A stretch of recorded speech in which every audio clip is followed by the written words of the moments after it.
nationwide news network. Comprehensive, incisive, tough. This is Nationwide at 5. Good afternoon, I'm Andrew Cannon. Coming up in the news at 5 for this Saturday, August 3, 2024. Police Commissioner Dr. Kevin Blake says procurement of body cameras to be worn by members of the JCF can now take place as the infrastructure to support the body camera system is now in place. Police continue their clampdown against illegal gang activity in Westmoreland as several persons linked to the Ants Posse gang were arrested today. Attorney at Law Clyde Williams says the government's slow pace to amend the country's Jury Act as it relates to treating with jury contamination is a big loophole in the justice system. In the region, the CCJ has dismissed an appeal by the Barbados Defence Force to uphold a court-martial conviction against a former Coast Guard commissioned officer. While on the international scene, the U.S. Embassy in Beirut has urged its citizens to leave Lebanon on any ticket available amid soaring tensions in the Middle East. While in sports, Jamaica is now on the medal table after 11 days of competition at the Paris Olympics. I'll have the news in detail after this.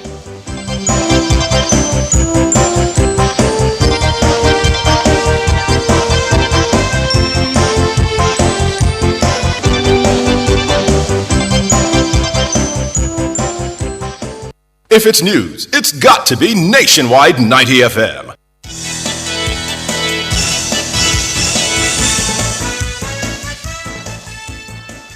Procurement of body cameras to be worn by members of the Jamaica Constabulary Force JCF can now take place as the requisite technological infrastructure to support the body camera system is now in place. The disclosure has come from Commissioner of Police Dr. Kevin Blake. Dr. Blake said without the infrastructure, the police could not use body cameras as the associated monitoring mechanism was absent. When you're implementing a body-worn camera system in an organization that has over 8,000 operational member staff, it is not a small company that where you're paying 20 or 30 body-worn cameras on. It means therefore that the infrastructure to support the type of data that comes with the recording from body-worn cameras has to be in place. And so we have been working over the past 2 to 3 years, building out that infrastructure, strengthening our infrastructure, our data center, ensuring that our network communications are adequate, and so that we can properly manage the products from these body-worn cameras. Now that we have completed that, the next part of the project is to actually procure body-worn cameras and pin them on to our members. Meanwhile, the commissioner has hit back at critics who suggest that the police don't wear body cameras because they are seeking to hide aspects of their operations. According to the nation's top cop, his officers have no reason to fear public backlash from their operations. There is no fear of my officers in wearing and using body-worn cameras because they have no intention of going out there and doing anything wrong. And so people do make mistakes in their operation, and that's okay. It happens everywhere. It's a very volatile environment, very hostile sometimes environment, and these are sometimes incidents that my officers have split second to make a decision, but we get a year, 2 years, 3 years at most sometimes to analyze and say how we could have been done differently. Not to say that we can't learn from our mistakes, because that's what fuel our training and our development. Police Commissioner Dr. Kevin Blake. As the police continue their clampdown against illegal gang activity in Westmoreland, several persons who have been linked to the Ants Posse gang were arrested today. There was also a cordon and search activity in the Grange Hill community where several gangs have been targeted, including the Kings Valley gang. The police are declaring that they will be relentless in their efforts to put an end to gang-related activities. Deputy Superintendent Sean J. Mitchell, Operations Officer for Westmoreland, disclosed that the operation was prompted by gang conflict in communities in the parish. This morning we went into the Godfrey Street area where we conducted a targeted operation with the help of the military. Over the period of the operation, we were able to arrest at least 7 persons associated with the Ants Posse gang. The operation is in direct response to the gang conflict that's happening in the space right now, and we intend to continue to dominate that space. The intention is to not only target one gang, but we'll target all the gangs operating in the space. Our commitment remains the same, our resolve is strong, and we will continue to push forward in dismantling all gangs within that space. DSP Sean J. Mitchell, Operations Officer for Westmoreland. A 29-year-old man is dead while a 21-year-old is in stable condition following a shooting incident on Friday, August 2. Dead is Orlando McDermott of 16 Glen Drive, Kingston 8, St. Andrew, while 21-year-old Tyrese Blake of 72 Mannings Hill Road, Kingston 8, St. Andrew, underwent treatment following the incident. Reports that at about 10:10 p.m., both men were walking along Mannings Hill Road when armed men opened gunfire at them. The police were summoned and on their arrival, McDermott and Blake were seen with several gunshot wounds. They were assisted to the hospital where McDermott was pronounced dead. Investigations are continuing. Several female impostors have been charged with robbery with aggravation. According to the police, 3 men from different parishes have been charged following an incident along Jabura Drive, Kingston 7 on Friday, August 2. They are 26-year-old Giovanni Miller, otherwise called Jade, of Three Hill District in St. Mary, 23-year-old Dwight Davis, otherwise called Kayla of Little London, Westmoreland, and 19-year-old Nikhil Hutchinson, otherwise called Thalia, a cosmetologist of West Street, Kingston. The Halfway Tree police are reporting that at about 7:30 p.m. on Friday, Davis, Hutchinson and Miller boarded a taxi at the Crossroads bus park dressed as women and requested that they be dropped off at Jabura Drive, Kingston 7. Upon reaching the address, Davis placed a knife against the taxi operator's throat and removed the keys from the ignition of the vehicle. The accused reportedly further relieved the man of his cellular phone and dragged him from the vehicle into the dwelling house. It's alleged that the accused men further relieved the taxi operator of his black Samsung tablet, which is valued at $10,000, Samsung Galaxy S20 smartphone, valued at $72,000, and $18,000. The man was reportedly severely beaten before he was thrown from the house with his car keys only. A report was made to the police and an operation conducted at the premises where all the accused were found, arrested, and subsequently charged. A court date for them is being arranged. Attorney at Law Clyde Williams says the government's slow pace to amend the country's Jury Act as it relates to treating with jury contamination is a big loophole in the justice system. The recent acquittal of dancehall star Vybz Kartel and 3 of his former co-accused Sean Storm Campbell, Kahira Jones and Andre St. John has again raised questions about amending the Jury Act. The murder convictions of the men were overturned by the UK-based Privy Council, a decision that rested largely on jury misconduct in the case. On Wednesday, the local Court of Appeal determined that a retrial would not be in the interest of justice. Speaking during Nationwide at 5 on Friday, Mr. Williams notes that the accused persons now have an incentive to engineer a plan to contaminate a jury. If a judge can isolate one juror who may have approached for a bribe, that is one thing. Where it is deep and wide, then the only way we can ensure that persons who have committed crime don't engineer a situation near to the end of a trial where a judge then has to discharge an entire jury because of this deep contamination. Those persons will have an inducement, an incentive, as it were, to engineer a situation. And unless we plug that loophole, someone guilty of serious crime could decide, say, I am going to contaminate this jury. It is a huge hole. The severity of them not acting expeditiously is a problem we face right now. Clyde Williams, Attorney at Law. Meanwhile, Attorney at Law and Board Director of Jamaicans for Justice, JFJ Kenyatta Powell, says the government should move quickly to amend the Jury Act. What concerns me is that the Privy Council, having made this ruling and being the final court, having made this ruling, what they've essentially laid down is what is the law in Jamaica in relation to this situation and similar types of situations. And the failure of our elected representatives to act to amend statutes in order to respond to what the Privy Council has said is the law strikes me as malpractice. Kenyatta Powell, Attorney at Law and Board Director of JFJ. To news now in the region, the CCJ has dismissed an appeal by the Barbados Defence Board BDF to uphold a court-martial conviction against former Coast Guard Commissioned Officer David Anthony Harewood. In a unanimous ruling, the CCJ upheld an earlier decision by the Court of Appeal to quash Harewood's conviction on charges of conduct prejudicial to good order and military discipline. The case stemmed from a 2018 investigation into suspected criminal activity within the Coast Guard Division of the BDF. Harewood was charged in May 2019 under Section 75 of the Defence Act, which states, any person who, being subject to military law under this act, does or omits to do any act or thing that is prejudicial to good order and military discipline is guilty of an offence and liable on conviction by court-martial to 2 years imprisonment or any less punishment provided by this act. Whilst the court-martial initially found Harewood guilty on 2 counts in June 2019, the Barbados Court of Appeal later quashed the convictions, citing concerns about the legal basis of the charges. In dismissing the BDF's appeal, the CCJ considered whether Section 75 of the Act complied with constitutional standards of legal certainty and due process.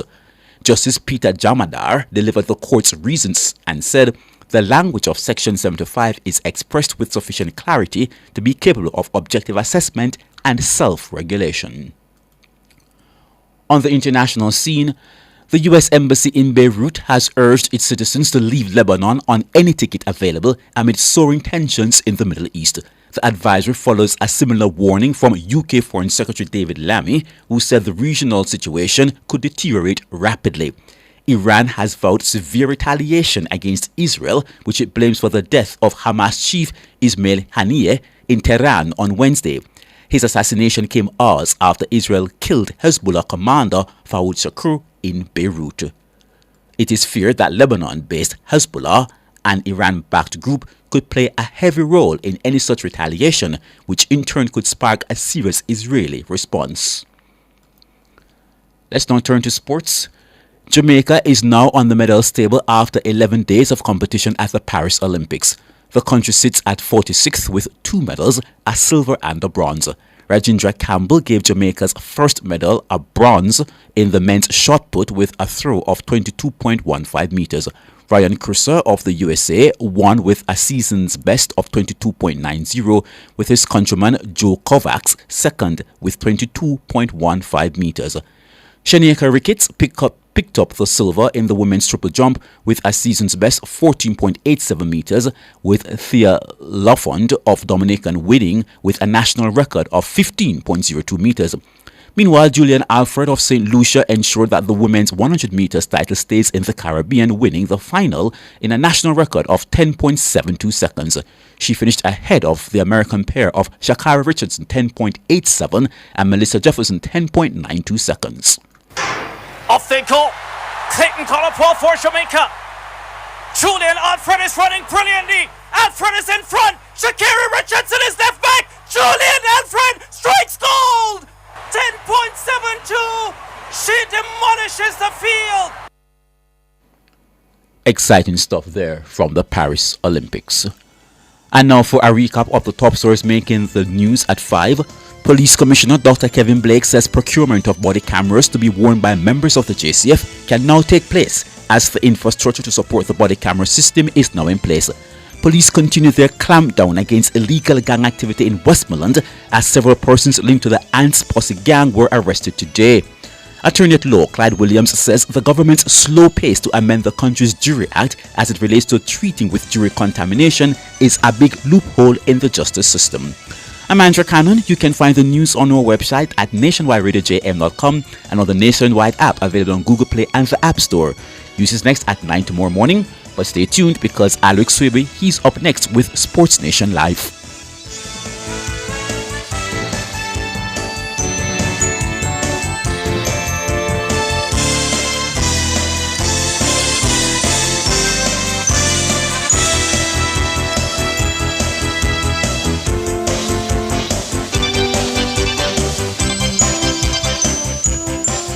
This summer, transform your summer body with Express Fitness Gym. For just $9,500 on AutoPay, you'll get access to all our locations 24/7. Enjoy free classes, fully air-conditioned facilities, showers, and changing rooms. Plus, our certified trainers are here to help you reach your goals. Visit Express Fitness Gym today. Your goal is our mission. Find a location near you or sign up now at pay.expressfitnessja.com. The finals of the 2024 Jamaica Gospel Star takes place this Sunday, August 4, inside the Independence Village National Stadium Complex. After the reveal of the Gospel Star 2024, stay for the massive praise and worship concert with John Mark Wiccan, Alicia Taylor, Rhoda Isabella, Kevin Downswell, and Chevelle Franklin. That's the Jamaica Gospel Star Finals and Jamaica Praise Gospel Concert. Independence Village, Sunday, August 4, 8 p.m. with the Holy Ghost power moving just like a magnet. Live on CVM TV. Jamaica is here again. Fossilridge Super Summer Sale, July 1 to August 31. Come get your wires, breakers, solar flood lamps, LED bulbs, ceiling fans, and so much more. Call 876-937-5099 or visit us in Kingston, Mandeville, Draxall, and Montego Bay. Up to 60% off the summer. Get your solar panels starting from $17,600. Come shop, come save at Fossilridge Super Summer Sale, July 1 to August 31. See you there at Fossilridge. Open Sundays. Jamaica! Meet your new bread obsession. Excelsior Butter Bread. Soft, fresh, and bursting with flavor. Ideal for a quick snack, pairing with your favorite cheese, or making the best egg sandwich ever. And guess what? It's just $100. It's the best choice for a tasty, affordable meal. Perfect for anyone on the go and those looking for a filling lunch. Excelsior Butter Bread, making delicious affordable. Find it in stores island-wide today. KFC this summer, we a bucket together. Well, I vibe with your crew, yeah, we a stay true, the taste is so good. KFC, bucket on the ends with the real one. My island, we a world champion with my KFC. I'm gonna be me, Jam Rock, celebrate with we. KFC, we a bucket together. When we bucket together, we are as we really are. Enjoy a family 12, party 15, or party 21 bucket. KFC, proud sponsor of Jamaica 60.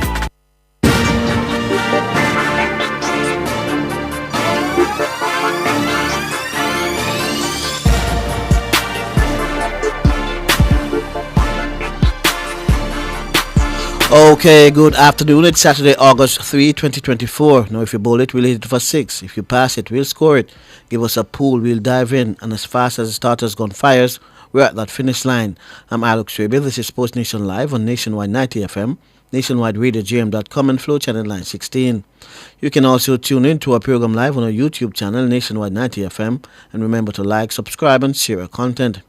Now, coming up, we have another packed and exciting show lineup for you. We'll be talking Olympics, horse racing, swimming, and much more.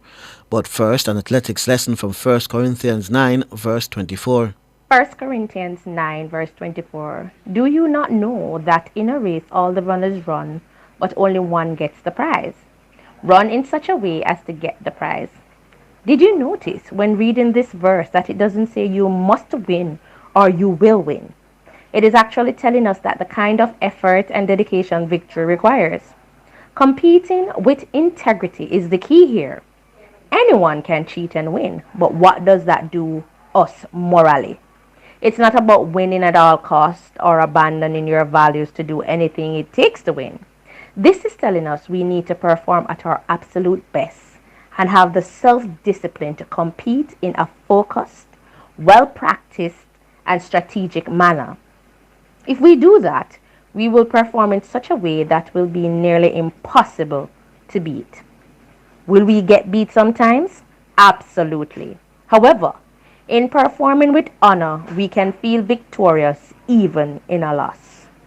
Okay, so that was our athletics lessons from 1 Corinthians 9, verse 24. No, in our feature, you just had to be there. We relived Jamaica's Elaine Thompson-Hero winning gold with her countrywoman Shelley-Ann Fraser-Price taking the bronze in the women's 100 meters final at the Rio Olympics. Christiania Williams, the Jamaican, came through as the fastest loser. Big talent, big smile. What an occasion and what an opportunity for her. Great to see her enjoying it. Marie-José Tarlou, African champion, ran really well in London in the Diamond League.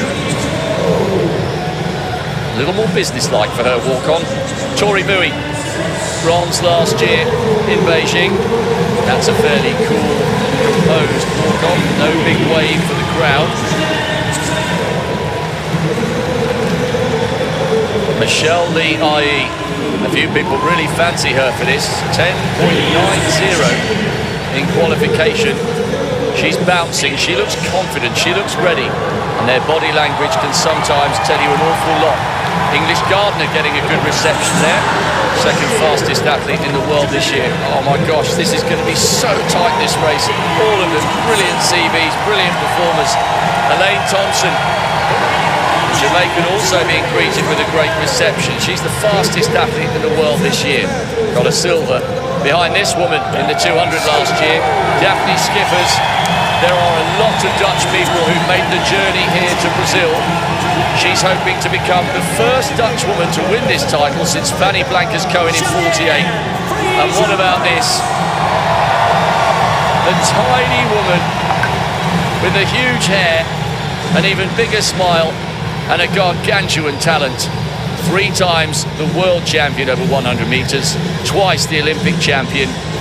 Can she produce a moment that will go down in history? No woman has ever won the individual gold medal in an event 3 successive times. This is the final of the women's 100 metres. It is arguably going to be so close here. Shelly-Ann Fraser-Pryce produced a season's best and looked really crisp in qualifying for the final. Florence Griffiths-Joyner, the world record holder, and the line-up there. Christiania Williams goes on the inside. Elaine Thompson, what a performance she's going to need to produce here to win the gold medal. It's going to be interesting to see Fraser-Pryce's start. Of the people in the final who may be able to come from behind her, Skippers is one, that young woman, because she is a 200-metre runner. She will be strong. Bowie also finishes her races off very strongly. Thompson has been so impressive. She may not have to come from behind Fraser-Pryce because she's been so commanding. But there is 0.08 of a second between them.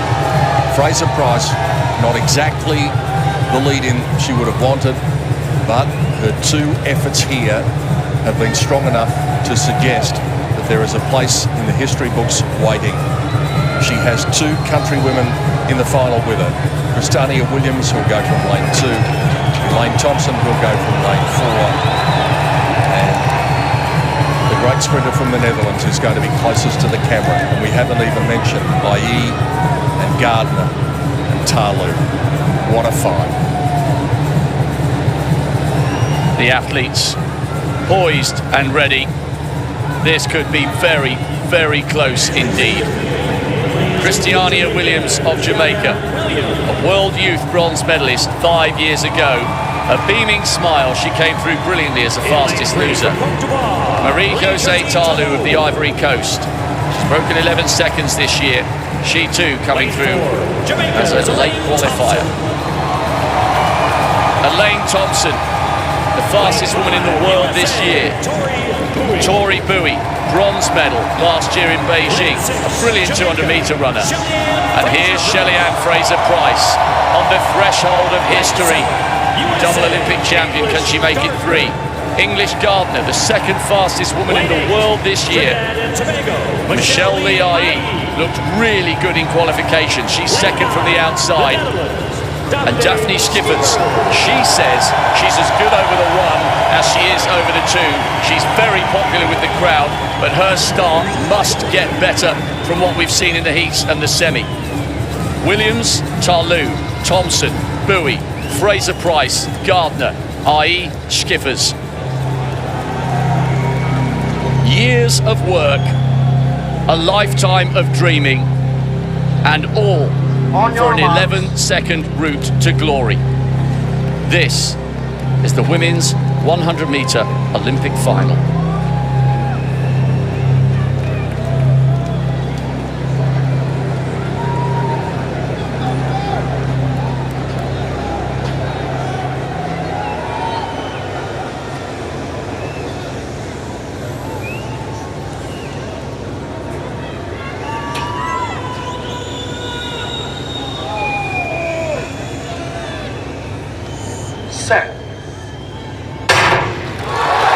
got the best start.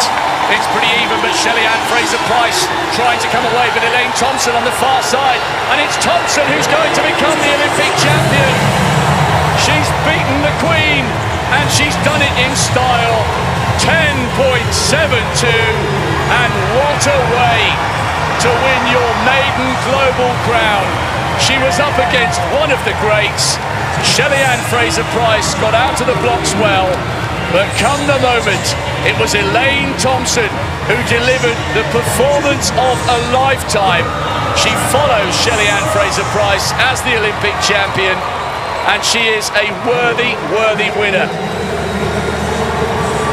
What a moment for Jamaica, and I think the enormity of the moment has just hit the gold medalist.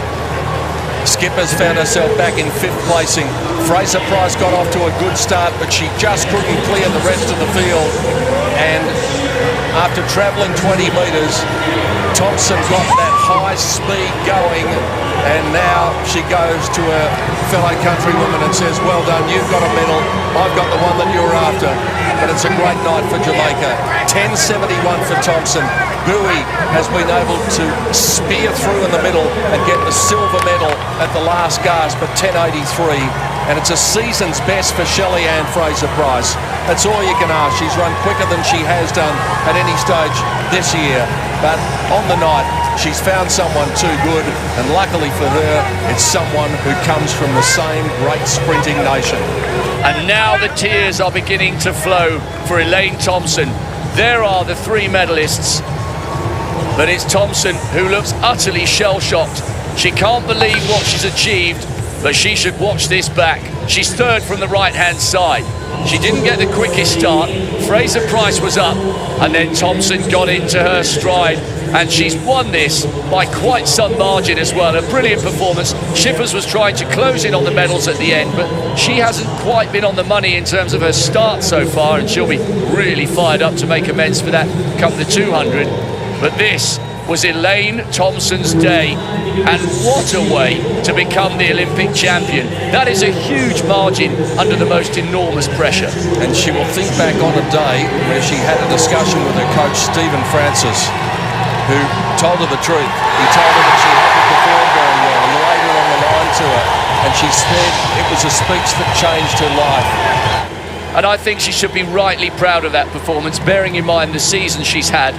And there, she showed the graciousness of a great champion. There wasn't any reluctance in that hug, and sharing in the celebration of her younger compatriot, to whom arguably she has now handed the mantle. And there'll be a lot of people hoping that there hasn't been an omen set with what Tababa did, with what Shelley-Ann Pryce did, for what might happen with another Jamaican. And there is the result of the final. Elaine Thompson, 0.12. That's a big margin. That is simply brilliant. Elaine Thompson, the Olympic champion. Silver for Bowie, and Fraser-Pryce on the podium, but bronze this time. Okay, so that was our Olympic feature. You just had to be there, where we relived Jamaica's Elaine Thompson hero winning gold, with her countrywoman Shelley-Ann Fraser-Pryce taking the bronze in the women's 100 meters final at the Rio Olympics. Stay with us. We'll be right back right after this break.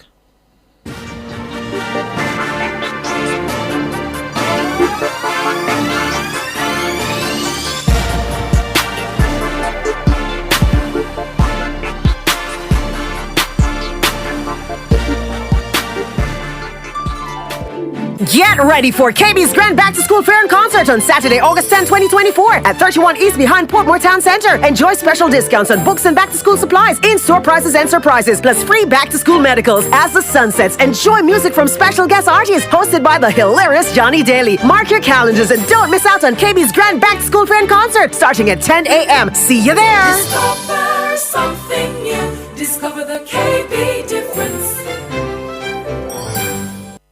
KFC this summer, we a bucket together. Well, I vibe with your crew, yeah, we a stay true, the taste is so good. KFC, bucket on the ends with the real one. My island, we a world champion with my KFC. I'm gonna be me, Jam Rock, celebrate with we. KFC, we a bucket together. When we bucket together, we are as we really are. Enjoy a family 12, party 15, or party 21 2021 bucket. KFC, proud sponsor of Jamaica 60.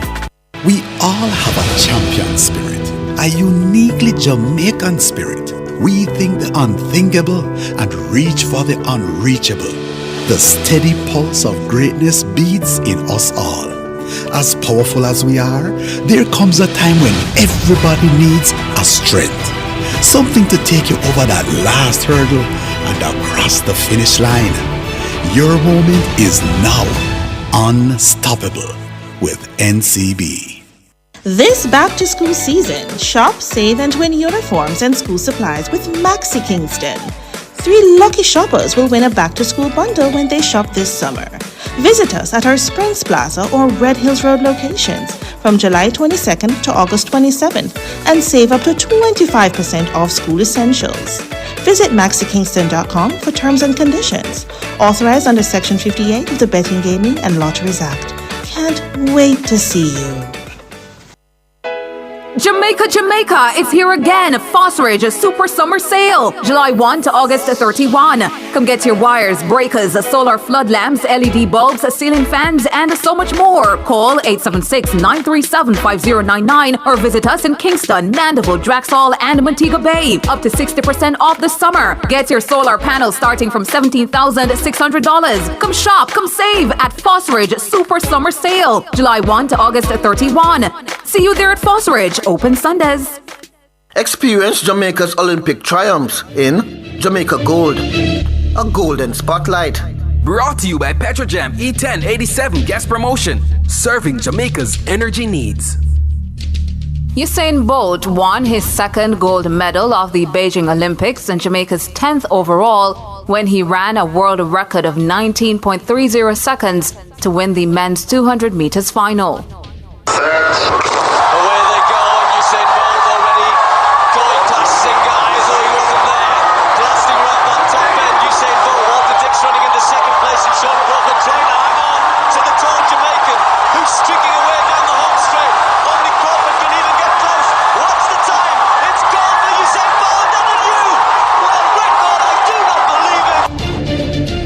You just experienced a Jamaican Olympic triumph in Jamaica Gold, a golden spotlight. Brought to you by Petrojam E1087 gas promotion, serving Jamaica's energy needs.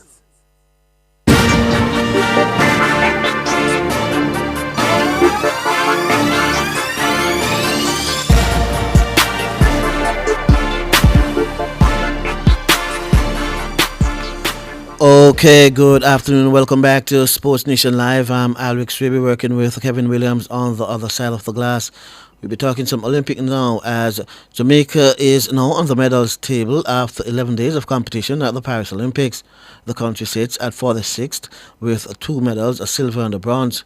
Rajendra Campbell gave Jamaica its first medal, a bronze, in the men's shot put with a throw of 22.15 meters. Ryan Crouser of the USA won with a season's best 22.90 meters, with his countryman Joe Kovacs second with 22.15 meters. This was all Campbell's react. Beautiful, beautiful. All right, Rajendra, congratulations. You're on a brilliant bronze here at the Olympic Games. Tell me about it.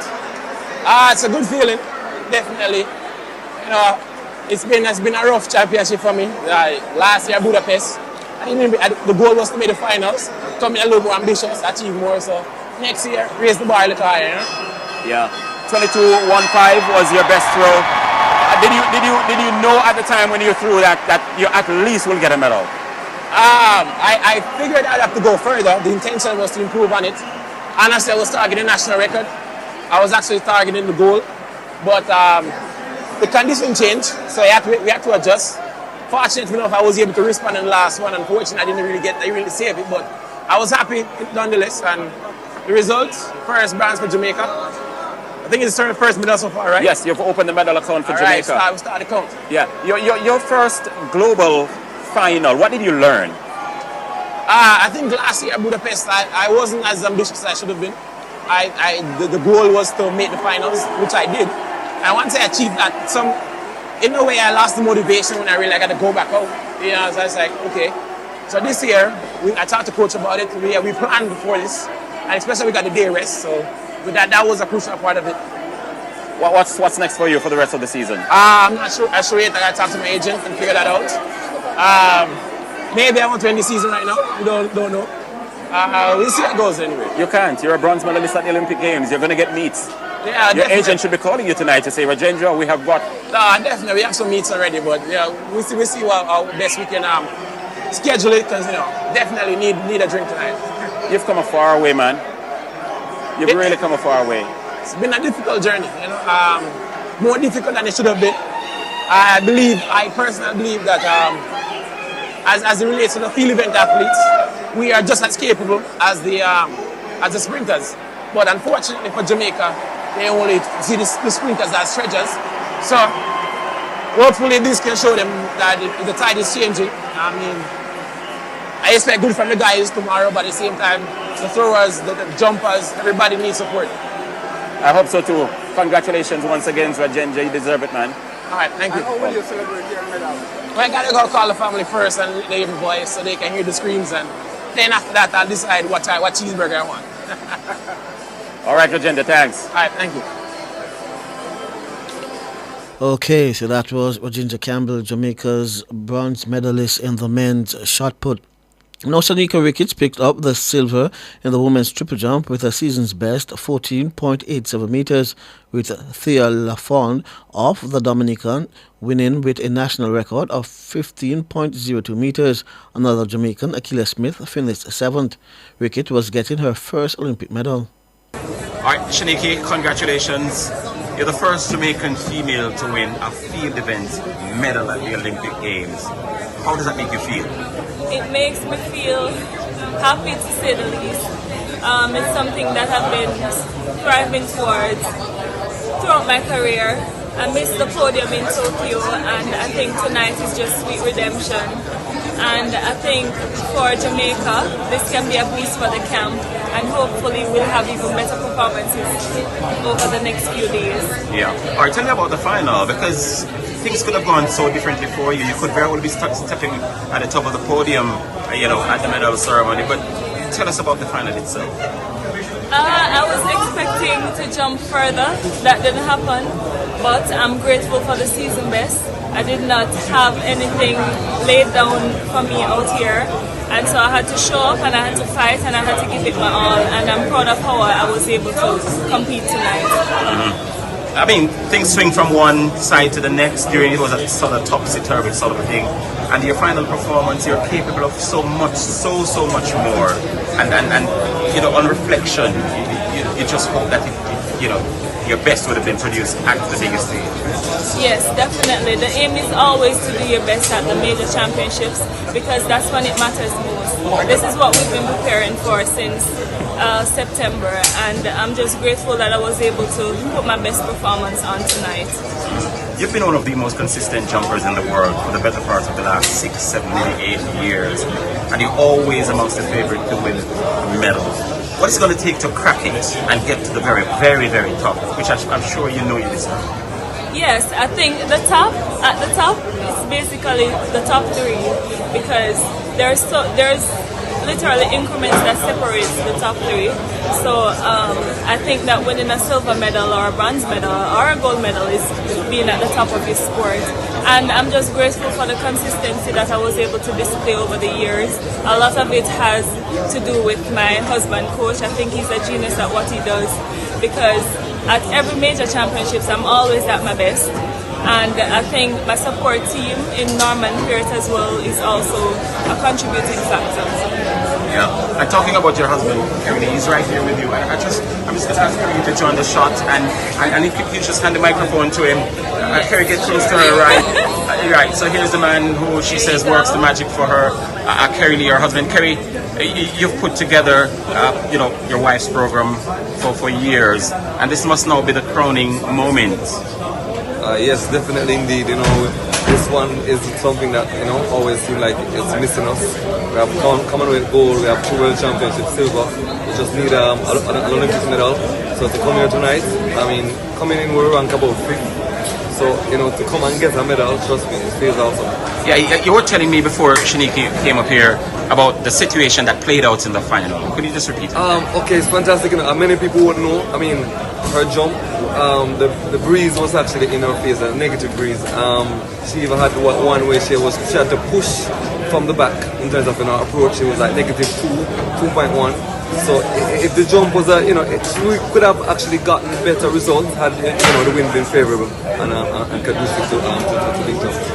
But silver at the Olympic Games is still a huge thing. Oh man, fantastic! It's huge, very very huge. I mean, not a lot of people can say they coach an Olympic gold medalist, silver medalist, bronze medalist, or finalist. So to walk away tonight knowing that I coach a silver medalist, that's awesome. Yeah. Well, maybe the question should go to you then. I ask her what it's going to take to get to the top of the podium. You're the man with the magic. It's something we're working on, and it will come in time. Shaniki, let me just ask you if Kerry could pass the microphone back to you. That magical 15 meter, is it mental or is it what it is? I wouldn't say it's mental. It's achievable. I was able to jump it 3 times last year, but conditions aren't always favorable. And while we aim to jump 15 meters, it's not always going to happen on the day based on a number of factors. Yeah. Okay, if you could just go back and put the flag around. Yeah. It's like putting a sash on your wife, eh? Well, let me just congratulate you once again. You're fantastic. You've been a real true representative and an ambassador, not just for the sport of athletics, but you've been one of those individuals who Jamaica can really look up to and be very proud of in every aspect, not just sport, but as an individual as well. Thank you so much. All the best to you. Smith also reacted to her performance. Akelia. Yeah, 7 spots in the women's. 7 spots in the women's triple jump. Tell me about the final. First I want to say I'm really grateful for just placing in the final of the Olympics. Getting 7, it's not the first or second, but it's still an Olympic final position, and I'm happy that I was able to do it. My first few jumps, the first half of it was a little bit shaky. The third jump I made it in. The same for the second half. I was a little shaky on the first 2 jumps, but on the third one I gave it my best. And I say it would take me a personal best to place anything higher. But I'm grateful for the results that I got. This is your first major global finalist, wasn't it? What was the experience like? It was wonderful. I mean, my other 2 world championships, I've made it only to the final and not the top 8. And this one, it means a whole lot to me. I was able to compete at place 7. This is the Olympics. It's crazy. Yeah. Are you enjoying the games? I mean, you would have wanted a medal today, you didn't get it. But that aside, are you enjoying the games? Yes, I mean, it's the Olympics, right? Who doesn't want to enjoy the Olympics? I've definitely been the dream, and being up here, just being here alone means a lot. What's next for you? I have the long jump on the 6th and the 8th. Y'all can come support me. So I definitely am gonna draw from this competition, going into the long, and hopefully do better than this one. Any rest before you go into that? Oh yes, I have a few days. The long jump prelim is on the 6th, so I do have some time. What have you bought since you came here? What have you bought since you came here? I can't tell you that one. Not necessarily. If you don't want to, that's fine. We just want to pry into your business. I haven't bought anything. I'm planning to go on a whole shopping spree after I'm finished. A shopping spree? That sounds like a lot of money. Maybe not a shopping spree, but like a mini shopping spree. Yes. Akile, thanks so much, and go get some rest, as you say, and get ready for the long jump. All the best in that. Thank you. Okay. Microphones, please. Okay, there you have it. Akila Smith, Jamaica's a triple jumper, and she'll be contesting the long jump as well later in the Olympics. Meanwhile, Julian Alfred of St. Lucia ensured that the women's 100 meters title stays in the Caribbean, winning the final in a national record of 10.72 seconds.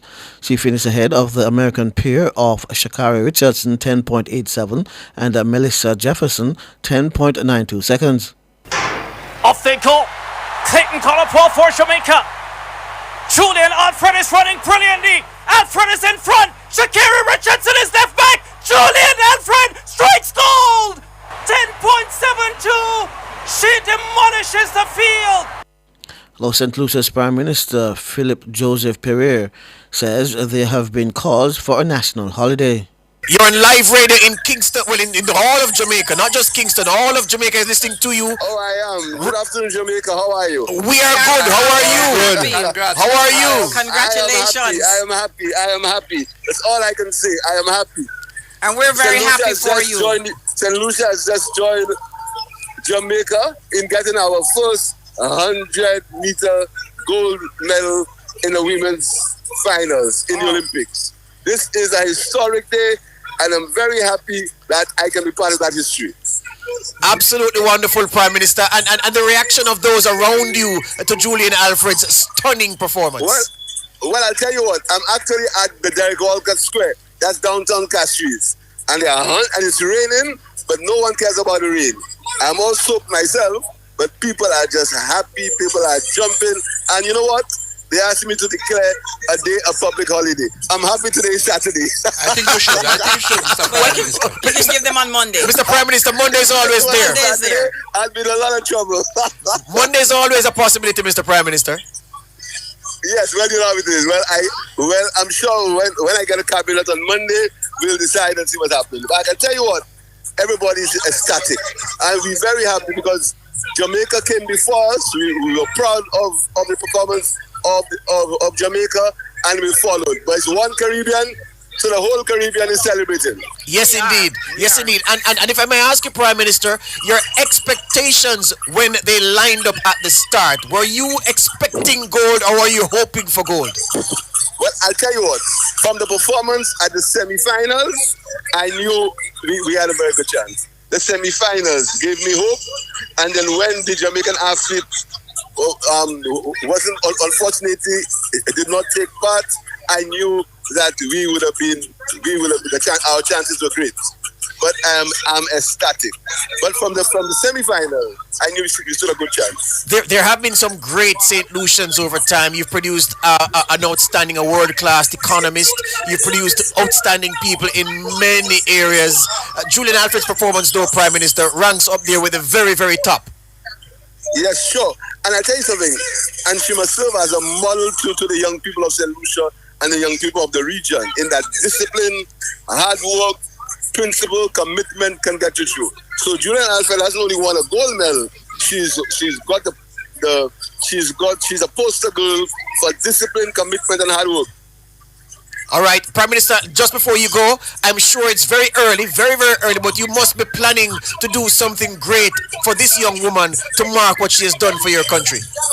Well, I tell you what, the government will give her whatever support we can. We're going to be planning major welcome ceremony, and I'm sure what we've done before, we're going to add to it, and we'll ensure that Julian Alfred remembers not only the victory, but remembers how St. Lucia has embraced her, and how St. Lucia will respect, embrace, and love her. Well, accept congratulations on behalf of everybody in Jamaica, including those who helped her at St. Catherine High School in Spanish Town, St. Catherine. We claim a hand in her success as well, Prime Minister. All the best to the people of St. Lucia. Thank you very much, and join us in our celebrations from Jamaica. We will, sir. We will. Thank you very much. Bye-bye. Thanks for calling. Bye. Philip J. Pierre there, the Prime Minister of St. Lucia. Okay, so that was the Prime Minister of St. Lucia, Philip J. Pierre. Meanwhile, in the morning session, national champion Kishane Thompson, Oblique Seville, and Akeem Blake all went through to tomorrow's semi-final of the men's 100 meters at the Paris Olympics. Thompson booked his place after winning Heat 1 in 10 seconds flat. Kishane Thompson is up okay, not brilliantly, but he gets into his stride now and pulls clear. Oh, he's very dominant, looking left and right. Kishane Thompson easy, 9.99. Wow, that's smooth. Seville posted 9.99 seconds on his way to win Heat 4. Off they go. Seville is up pretty well. Sonny Brown running well also. Seville Just a little behind Sonny Brown there, but comes ahead of Sonny Brown at the end. 9.99. Looked comfortable there.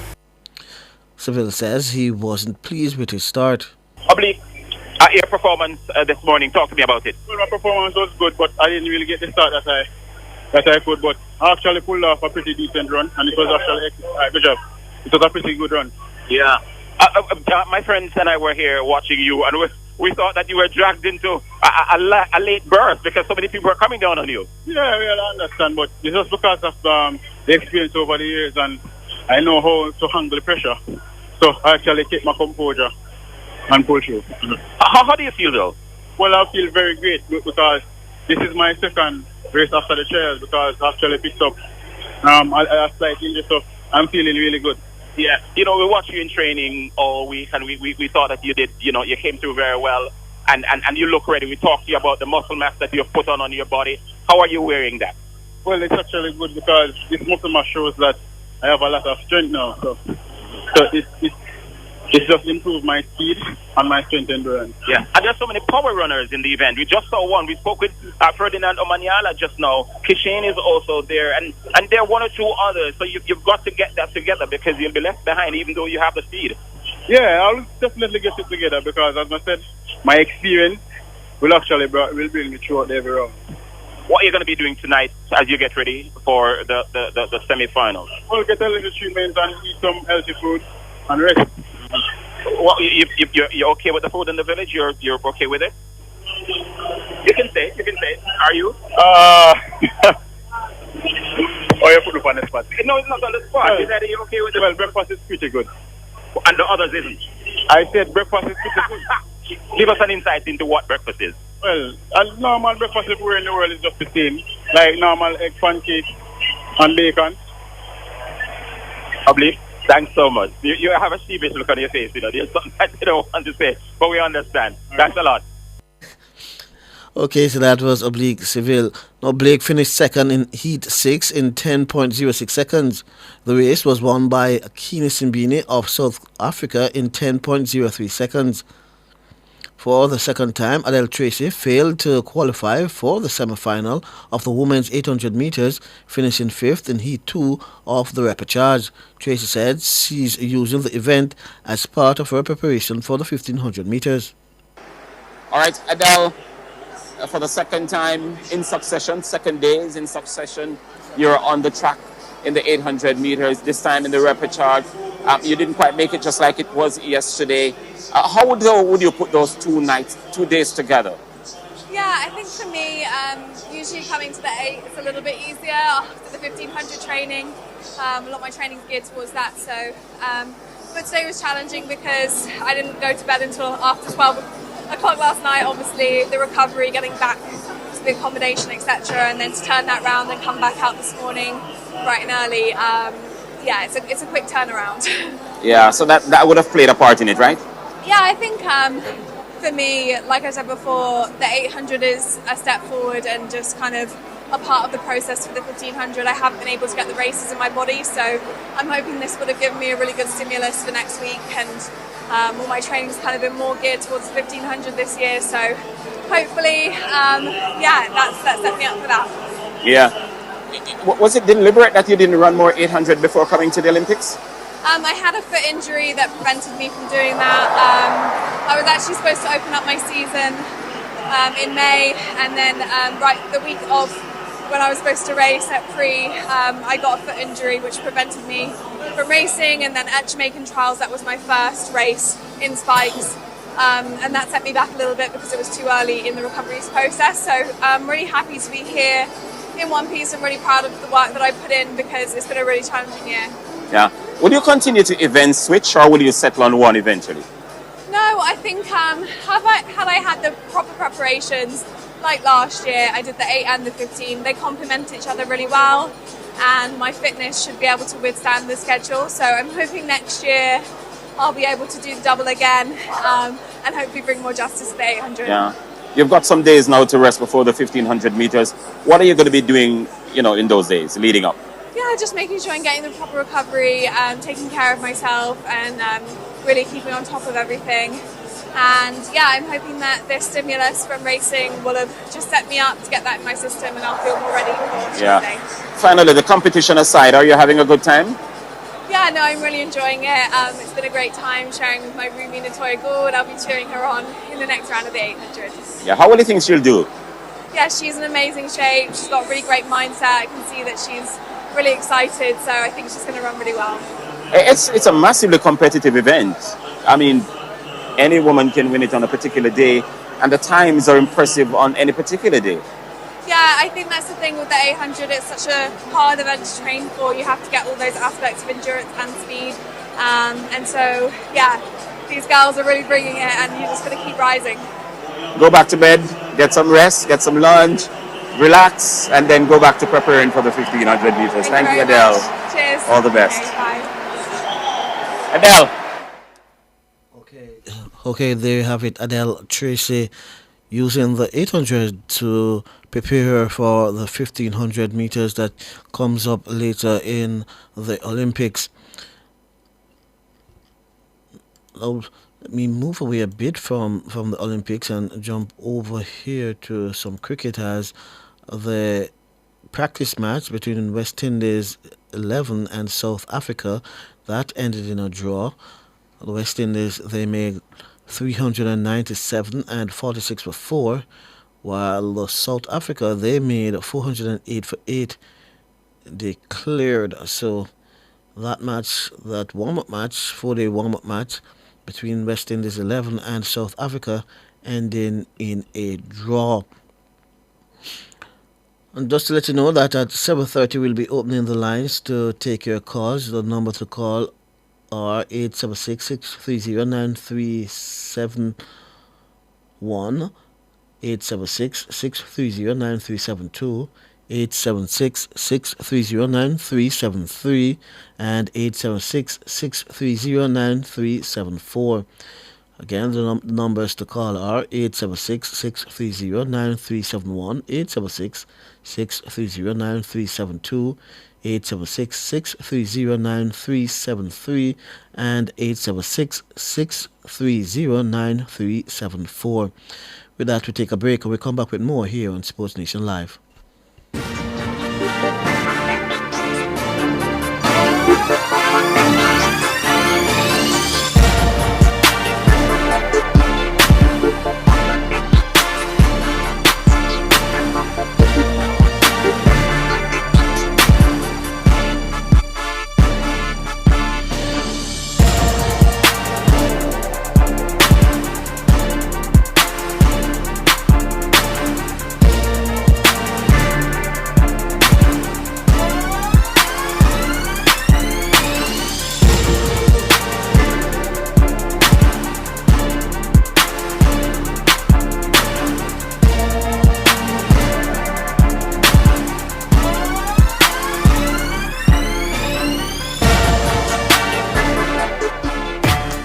Together we're all people standing strong. 3 million Jamaicans, let's work as one. Such a course and work with a plan.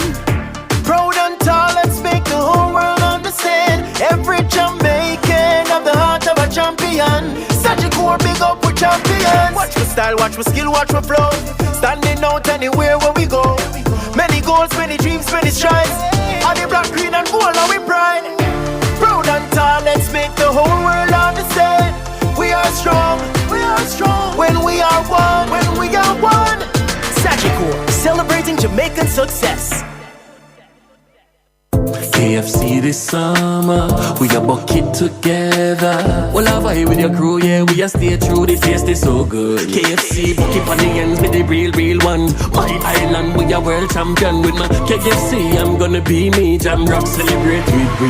KFC, we a bucket together. When we bucket together, we are as we really are. Enjoy a family 12, party 15 or party 21 bucket. KFC, proud sponsor of Jamaica 60. Jamaica, it's here again. Phosphorage Super Summer Sale, July 1 to August 31. Come get your wires, breakers, solar flood lamps, LED bulbs, ceiling fans, and so much more. Call 876-937-5099 or visit us in Kingston, Mandeville, Draxall, and Montego Bay. Up to 60% off this summer. Get your solar panels starting from $17,600. Come shop, come save at Phosphorage Super Summer Sale, July 1 to August 31. See you there at Phosphorage, open Sundays. Tune in to Nationwide 90 FM, the new revolution in media. Stay ahead of the curve with our cutting-edge reporting and accurate breaking news coverage. We are having an earthquake. Oh, God. Hear it here first on Nationwide 90 FM. Is that really clip you started? Tune in, turn up the volume, and listen. We bring a mix of news, entertainment, and sports to your lives. Nationwide 90 FM's live and continuous coverage of the World Championships in Budapest, Hungary. News and discussions week mornings. Coming up in the news at 6 for this morning. Entertainment in the afternoons, then news again in the evenings. Nationwide news at this hour, fired. Also tune in to the entertainment and sports shows in the nights and on the weekends. It is Boy Things After Dark right here on Nationwide 90 FM. Everything is news, from current affairs and entertainment to sports, business, and other categories. Nationwide 90 FM. This is Benjamin. Give it to them. Zaga, Zen. From every whisper to every commotion. That's rubbish. The KSAMC cannot investigate itself. Was Clip News really talking like that? Every news story unfolds here first at Nationwide 90 FM, the new revolution in media. Every sound is a story, and every story we share is news.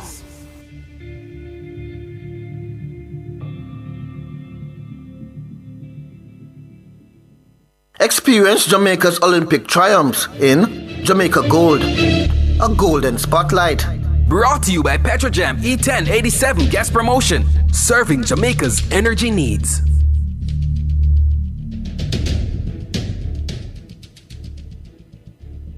And the gun sends them on their way in the 200-meter final. Allison Felix, Veronica Campbell came away running.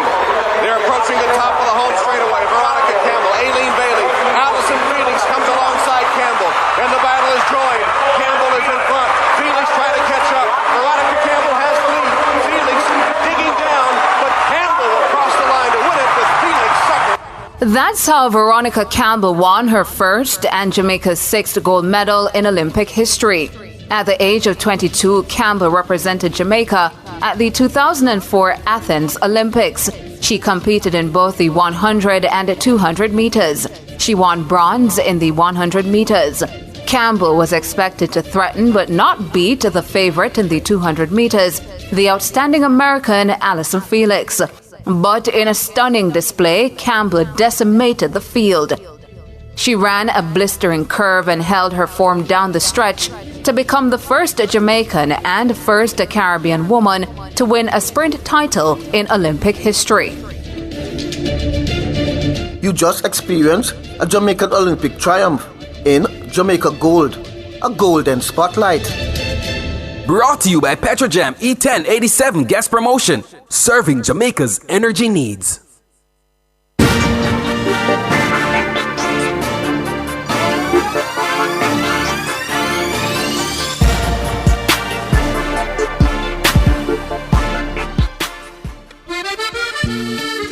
Paris Connection with Wayne Walker is brought to you by the Sagicor Group. Out of many, one pulse. Okay, in hearing that jingle, you know we'll be making our connection over in Paris with Wayne Walker, and we have him on the line. Wayne, good evening or good night, wherever you are. What time it is in Paris now? It is 3 minutes past 1 in the morning. Okay, so that means you're up, not doing anything, so you're able to talk with us. Actually, just got home. Wow. It seems like it's a difficult task getting around the city. Tell us what it's like getting around Paris. Initially, it started out challenging. It's almost like the first day of school. You're trying to find your class and meeting new friends and so on. And as you go along, you gradually get it. But yeah, it's better now. and it's almost like we can now close our eyes and reach the different areas and the different venues. Right, and we know the government of France and the Council of Paris would have, and the Paris Olympic Committee would have made special accommodations for traveling for those visiting and working with the Olympics. What are some of those special adjustments they would have made to traffic and Well, otherwise? the main thing is, and it has been so, for the last couple of Olympic Games that I've been to, where they have the thing they call the Olympic lane. In fact, it's very effective where those lanes are not usable to the normal public until after the Paralympic Games, which is in late August, late this month. Right. So yeah, commute has been very, very smooth. Last night we were affected because there was an accident on one of the highways after leaving the Stade de France, and we were wondering, where did this traffic come from? Only when we got to the point where the accident occurred, we realized it was actually an accident. And the moment we passed it, it was smooth, free flowing. So yeah, we don't have a problem. If you're to have an event at 3:00, you time yourself. The bus or the metro or the train, you know what time to time yourself. So you get around the city and get around the city quite. The train is such a useful thing. Of course, you don't have any traffic on the line. That's one. It's about you getting to the train station by sort of, work out the time when you're to get where you're supposed to get. The train come when they're supposed to come. If you get to the train station, and they say the next train is in 2 minutes, it's going to be in 2 minutes. And if it says it's taking you 14 minutes to get down to the Stade de France, it's 14 minutes. So you can do your schedule and get to where you want to get to quite efficiently. It's just one of those refreshing things living in a big city. And tell me, how has the people of Paris received the Olympics so far? The French people are some of the best in the world. They're some of the most friendly in the world. They're willing to help you. I told Cliff this a couple of days. My first day when I arrived here in Paris, I got here, meaning on the road that I'm living. I had 2 suitcases, and when I got to the metro station in Argentine, I had to take one down about 10 or 12 flights of step, and then had to come back for the other one. So when I took it down the 12 flights of steps, and turned to go back for the other one, it was a lady who was taking it down for me. And she put it down and asked me if I want her to help me pull it around the other side. And that is what you get from the French people. They're very, very helpful. They're always willing to help. And I don't think it's only because of the Olympic Games, because as I said, it's not my first time in the city. I've been in the city before, and it's the same sort of treatment that you get from the French. At least that has been my experience. They're always willing to help. Very, very pleasant people. And so, they have gone out of the way now to make sure that the thousands of people who are streaming into Paris for the Olympic Games feel at home. Right. Let's talk a bit about the games. One of the big surprise, one of the big news coming out of today's session is the fact that Shelly Fraser-Pryce would have pulled out of the 100 meters final. Have you been able to get exactly why she pulled out? Yeah, so it was actually the semi-final that she pulled out of. So no, nobody up to this point can say with any level of certainty what really transpired. A colleague of mine had a chat with Dr. Warren Blake, and there were messages being passed around that she suffered a hamstring injury while warming up. And Dr. Blake told a colleague of mine that by the time he got to the warm-up area, she had already left. So nobody with any sort of official or confirmed what the situation is. Different people have been saying different things, but nobody can confirm what happened. What I can tell you is that tonight, when I was interviewing Shanika Ricketts and her husband Carrie Lee, Mr. Peart was also there as well, and we had a discussion about it. And they saw her warming up as well. And the other people, Sasha Lee Forbes, told me that she saw her warming up. What happened from nobody knows, because nothing has yet been said with any level of certainty and confirmation. A video emerged prior to the semifinals, and you can make of it. Yeah, make of it what you will. again, this is not something that I can confirm because we don't know as a fact. However, it looked as if they were at the entrance to the warm-up area. They had arrived at the Stade de France at the warm-up area. That's what it looked like to us because we've been to the athletes' village and we know how it looks. So it looked as if they were at the warm-up area. Now, at the warm-up area, one of the things that they do is that the bus that picks up the athletes at the village, they must drive them in to the village. They don't stop on the road to pick up anybody. They don't stop to let off anybody. Once you go on the bus in the village, you're now in the control of the IOC or the local organizers. So you go there. So if 15 people are picked up on the bus in the village, it must be 15 who drive through that gate, and then 15 checked off when they descend the bus to do their training. And they do that for control. They do that because we're living in a world where you have to account for people, and so it is very, very strict. They don't allow walk-in athletes. They don't go to the gate and walk in because you're an athlete. No, you have to be in the bus for a number of reasons. They sweep the bus for any devices, and as I say, it's a matter of control and accountability. So if you come to the gate and you're not driven in by an official bus, they're not gonna let you in. I'm not saying that's the situation with Shaq and Shelly. I don't know that. I'm just explaining to you what might have been the situation there. And so we await confirmation on what exactly happened there. We heard Shelly with an explanation. We don't know. I don't know. But what I can tell you is that when you get there, you don't walk in, you drive in for control and for security reasons. So if that was what happened to them, and I said if because I don't know, if that was what happened to them, then you could understand the situation in terms of them being admitted. Some authority will have to come there to get them in. But as I say, we don't know exactly what happened, and we just have to wait. Right.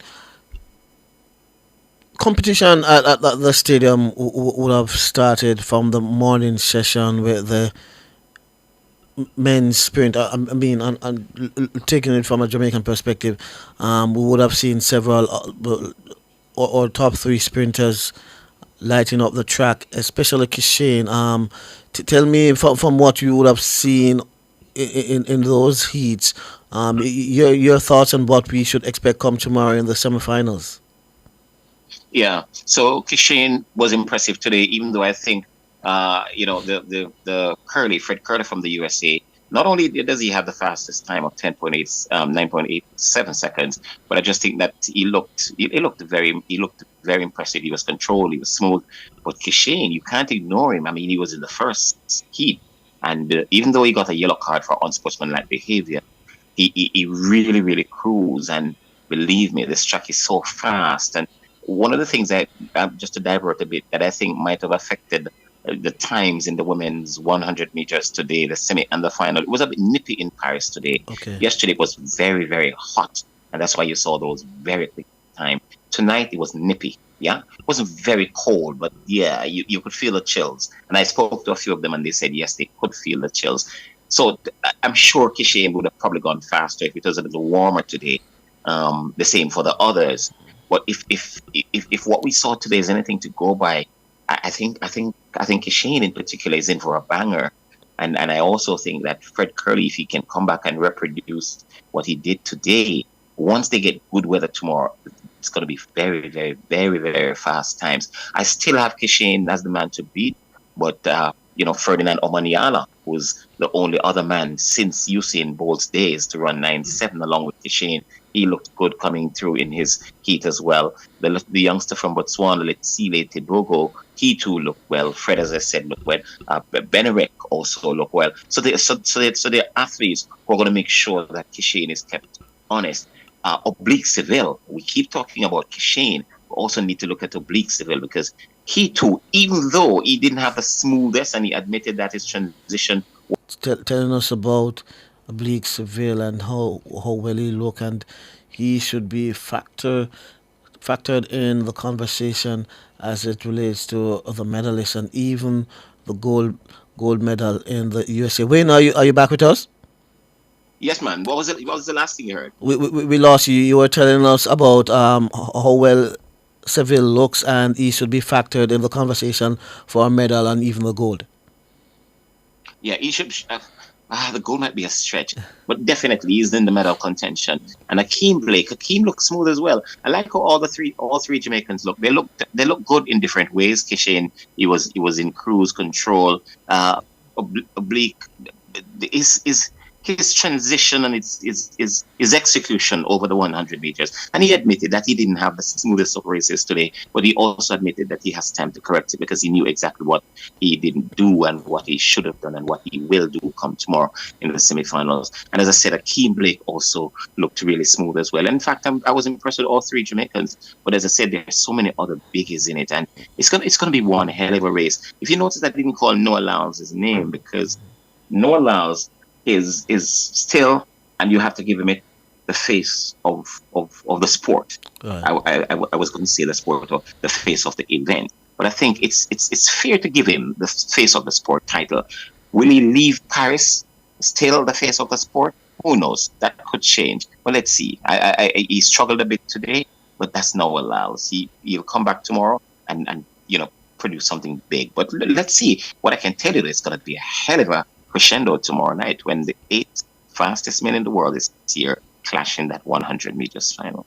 You mentioned that Oblique Seville, to say that he's a gold medal contender would be a bit of a stretch, but with him being the more experience of the three Jamaicans, and he would have beaten the face of the sport in Noah Lyles at the races.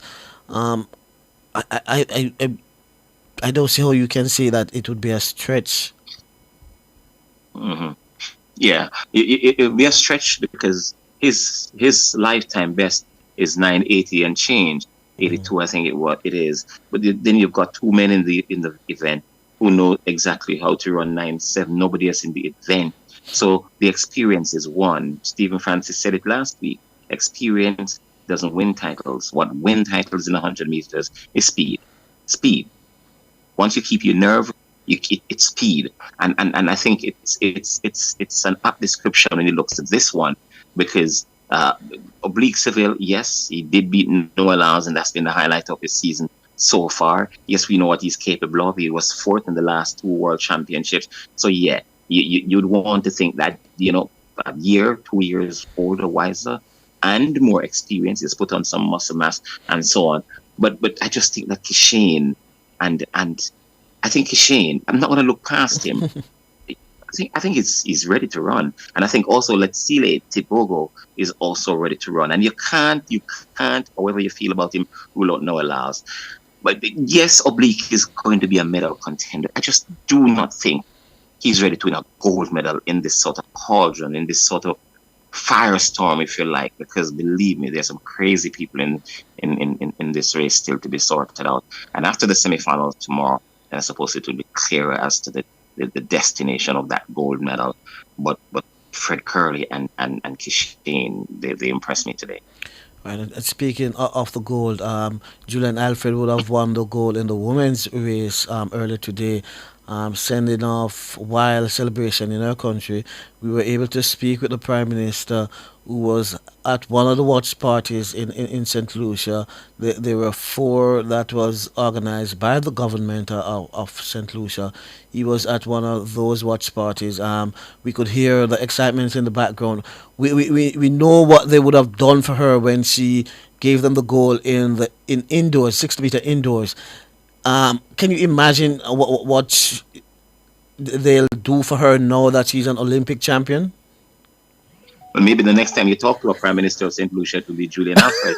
Because, after she won the 60 meters in Glasgow, there was a bill that was passed in the St. Lucian Parliament to make sure that she has everything that she needed to prepare for the Olympic Games. That's what the government did. They made sure that they went out of their way, going to the Parliament to make sure she had everything. And she's repaid them in a massive way. But I can tell you, what is going to happen to this girl in St. Lucia? She probably will never ever spend another dollar to buy anything in Castries or anywhere in St. Lucia. I mean, she's such an absolute star. And the moment today when she crossed the line first, I can't remember a bigger moment in St. Lucia's history, not sports history, in St. Lucia's history. This could easily be the biggest moment in the history for that country. And because of that, it's I mean, what the government I'm sure will do for them, it's unimaginable. And I was telling my colleagues today that I would not be surprised if a national holiday is declared in St. Lucia tomorrow. I honestly believe that they could be heading in that direction. What Julian Alfred did today, as I say, it's just simply the biggest thing to happen to that country, and she deserved it. She's really, really, really worked hard. She was in the Boys and Girls Athletics Championship final in 2018 and didn't medal. Kevona Davis beat her. There were people like Ashanti Moore and so on. And look at the trajectory and the direction her career has taken since then. She's gone on to be arguably the greatest ever NCAA 100, 200 meter sprinter. And no, she's not just the world indoor champ. She's the Olympic champion, and I suppose one of the favorites to win the 200 meters. And what a thing it would be if she should go on to cut the sprint double here in Paris. It would take her to a whole new level. But I think she really deserved it. And she won the race out of the blocks. She got a good start. And the moment she got away, Shaq and the rest of the chasing pack were just chasing shadows. And, she won quite impressively. She won big. Right, and like you said, she has done a lot for the country. But we know when Usain Bolt was on his high, Johan Blake, Shelley Fraser Price, Elaine Thompson, we would have seen the number of young persons and coming out wanting to be track stars, like Elaine and Shelley and Usain Bolt, Asafa, among others. You think now we'll see more St. Lucians in the mix, whether at the junior and the senior levels, now that they see that one of their own would have come out and not only world indoor champion but also the Olympic champion.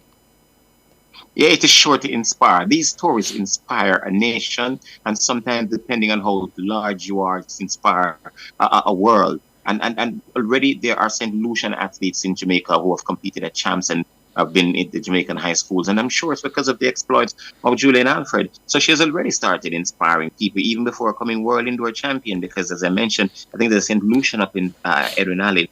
One of the questions that people ask all the time, how did a talent like Julian Alfred not go to one of the traditional big schools in Jamaica? With all due respect to St. Catherine, they produced a prime minister, of course, but in terms of sporting achievement, they're not seen as one of the big schools, so to speak, and wondering how did she end up there as opposed to going to championship winners like Edwin Allen and Homewood and Heindel and so on. So now the St. Lucians are in the country. They're in so-called big schools other than travel the same route that a Julian Alfred did by going to one of those smaller schools, quote unquote, and come through. So yes, she started to inspire her countrywomen before now, and my goodness, now that she has won it, who knows, we'll probably see a proliferation of St. Lucian young ladies trying to be the next Julian Alfred. And our own Tia Clayton was in that race. She didn't feature among the medals, but she did perform creditably. Your thoughts, your take on how she performed? Very well, very, very, very well. Tia Clayton was in school up to 2 years ago, yeah, and then she wasn't even the sister. Of course, it's a Clayton twin. Right. She wasn't the one that people were looking forward to. Tina dominated at junior level, winning world titles at the junior level, winning Carifta title at the junior level, Panama at the junior. She's won everything, boys and girls championship medals. So when they left school, people thought Tina Clayton was going to be the one. But Stephen Francis, the genius that he is, he when he took them on at the MVP, he did say that Tia was the one who was going to do the thing. And I don't know, people, when people are discussing it and giving the reason why she's gone on to do better so far at the international level than her sister, they're saying that her sister did so much at the junior level, she almost hit the wall. So there was very little room for improvement when she started to make the transition to the senior level, as opposed to Tia, who didn't have so much to do at that level. And so she had room for improvement, and the program that Stephen Francis had at MVP is tailor-made for her to improve since she didn't quote unquote hit the wall as a junior. And if you told her when she was in high school 2 years ago that 2 years later she'd be in an Olympic final and figuring amongst the gold medal winner, the medalists, then she would have told you no. And this is just a massive, platform and springboard for her going forward. And if she keeps up the work, which I'm sure she will once she's at the MVP and continue on a similar trajectory, it's going to be problems for people, because she really does have talent. She just, somebody said to me tonight, and I think it's true, if Tina Clayton was in her sister's position tonight in that Olympic final,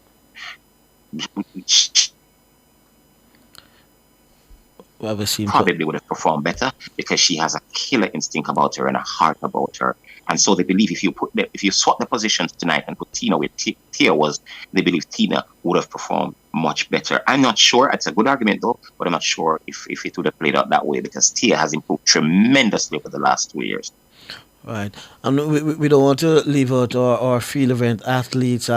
We see Rajendra Campbell would have given us our first medal, a bronze in the men's shot put. That was a surprise to you that he was amongst the medalists?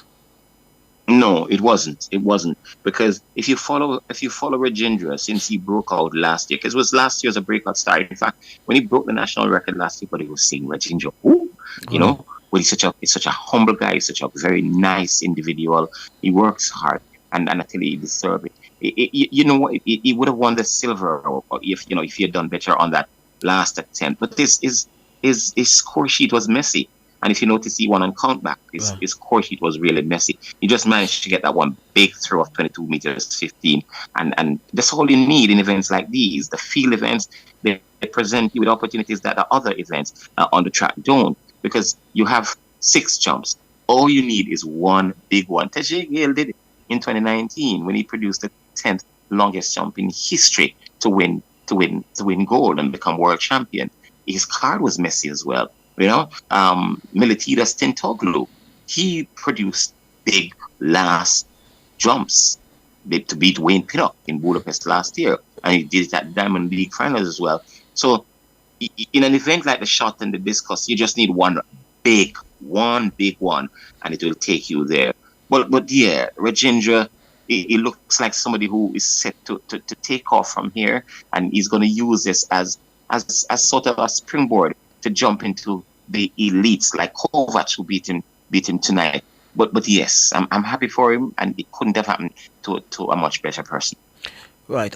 In one of the interviews that you did with him, he mentioned that he's originally a discus thrower, but when he looks at the strength the discus, the men from Jamaica in the discus, yet alone internationally, he decided to concentrate on the shot put, and it seems like it was a good decision on his part. He's a smart kid. If you listen to him, he's a really smart kid, and he has one of the reasons why the throwers speak so well and sound so intelligent and sound so bright is because of the nature of the event. It's a thinking event. It's an event that you've got to have your smarts about you, because it's so technical and diverse. Sometimes you need that. You don't go into that event and just become successful without having a smart head on your shoulder. And it shows when you listen to people like Travis and people like Frederick talk, Stahl from Finland. When you listen to them talk, it tells you that they're deep in study as far as the event is concerned. And I think Rajendra Campbell is just the latest in a long line of that. And if you listen to him speak and how he breaks down his event, it tells you what kind of individuals these people are. And yeah, I think he has a far way to go, and I think he's ready to do the work and join the elite band. Right, and let's look at Shanika Ricketts, who would have taken the silver, but with Rojas out of the mix, a lot of person would have think that she was the favorite going in for the gold. She was always behind Rojas, and like I said, with Rojas out, she would have gone in as the favorite to a lot of punters. Do you think that going in she was the favorite, and did she handle that No, pressure? no. Taylor Font, person who won today, was a favorite. She won the world indoor title, and she's been very good outdoors as well. Hernandez from Cuba would have gone in as one of the favorites as well. So two people would have gone in ahead of her, Hernandez and Lafont. And I did an interview tonight with Shaniki and her husband, Kerry Lee. And before I interviewed her, Kerry was talking to me, and he broke it down so well that again, the dynamics of these field events. What happened was that Lafont, that 15 meters 04 that she won with, it came at a time when the wind was steady. Right. Yeah. So she benefited from that small window where there was absolutely no wind. And then the wind, it changed around because it started raining. And when it changed around, it was a time for Shaniki to drop. So she did benefit from the dead wind, if you like, or the period when there was no wind that Lafont benefited from to jump the 15. Because if you notice, Lafont was the only one in the lineup that went over 15 meters. And she did it in that little window. Yeah. And by the time the others were to jump, it changed again. So they didn't benefit from it. So they jumped into heavy headwind. And so it affected the distance that they would have soared tonight. So those are the details. People don't even understand how crucial they are. In fact, Shanika Ricketts' jump, if she had gotten the same condition that Lafont got in that period during the competition, she probably would have gone over 50 meters, and they would be here talking about something different. But credit to the Dominican Lafont. I mean, within minutes, two small Caribbean countries almost side by side, Dominica and St. Lucia, won gold medals for the first time ever. And you've got to be very, very, very proud of them. Shanike, she has jumped 15 meters 3 times in her career. 15 meters and more is a holy grail. And she's gonna contest for global gold when she's consistently jumping 15, because that's what it takes to win these gold medals. You're not going to win them with 14 meters and change. You've got to go 15 and over, which is what Rojas has done over the years. She's dominated these. So take, for instance, in Budapest last year, Rojas was struggling, and she just, muscle memory, and just soared over 15 and just shut the door, slam on everybody else, because she knows how to put 15 meters together when in her sleep. And if you can't do that, you're going to struggle to win gold medals. And that is the situation with Shaniki Ricketts. I asked her husband tonight, because she referred to him as a genius. So he came up, was waiting on her to get from down the track, and I brought him into the interview, and I said, Kerry Lee, what are you going to do to take her over the hump? She said, you're a genius. And he says, they're still working on it, So let's see. But again, to me, two of the nicest persons in the Jamaican camp have won medals, and just couldn't have happened to a better two people. Right, and another Jamaican was in that mix, Akila Smith, and she would have finished on about 7th. Is that a disappointing performance, or that's where you expected her to fall? Yeah, it's not disappointing. I don't know if you heard the interview we did with her. If it is played yes, yet. we would have played it earlier. Yes, she was explaining, she was happy to be in the first global final. It's not easy for people like Helia, who is not on the circuit and get competition every day from the best in the world. So she would want to come here to produce her best and competing against the best in the world for the first time.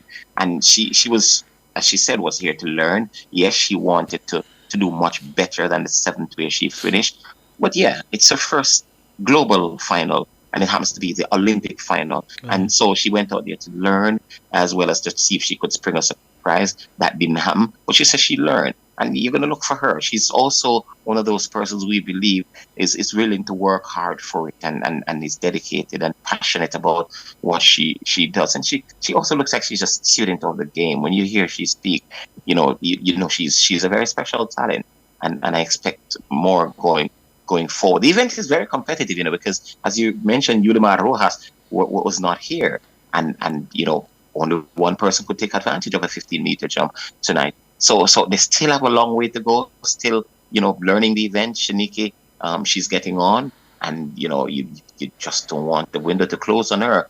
before she gets a global gold, because I think she deserves it. She's been one of the consistent jumpers in the last 6, 7, maybe 8 years.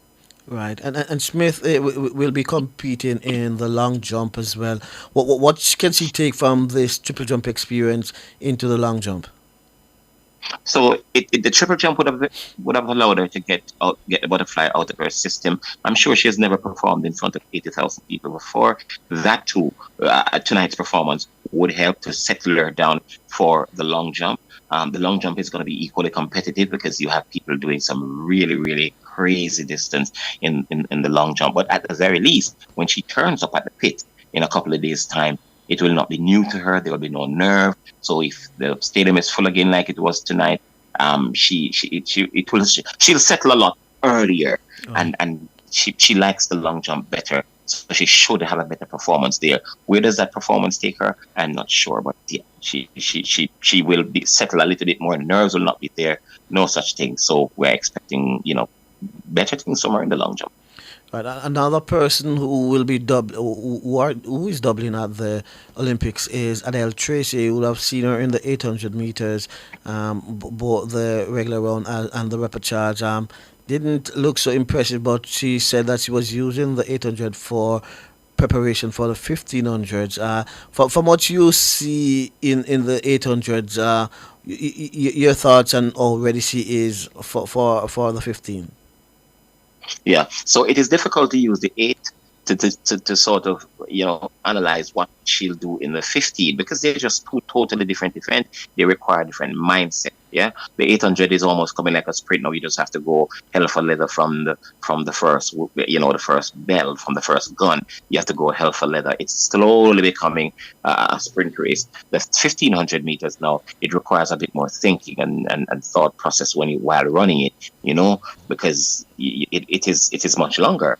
And so it requires more thinking, and the pace you can follow the pace and get back on the pace in the 800 meters. When you follow the pace, you can't get back because it's a sprint event. So you have to be running, your herum from day one.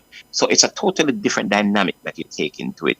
Why she said she's using it to prepare for the 1500 meters is because in the 1500 meters you also need to set a decent pace, and it's either you run the first 700 meters, conservatively, and then go hell for leather in the last 800, or you run the first 800 meters hard, get a lead, and then ask the rest of the field to catch up with you. I don't know which of the half of the race she's working on with the 800 meters, but such is the dynamic of those two different events. It's difficult to tell what she'll do by what she does in the 800 meters. But you have to believe that she's going to do much, much better. The 800 meters here in Paris was her second. She won one at the National Stadium to qualify and to make sure she secured a ticket. But when she ran here last night and tonight, those were the two, those make it 3 800 meters. You can't come to the Olympic Games with 1 800 meters under your belt and you're serious. So as she said, yeah, she's using it to prepare for the 1500 meters, and I expect her to do much, much better in the 1500 meters. Finally, Wayne, what should the persons getting up tomorrow morning, what's the big event that they should be looking out for?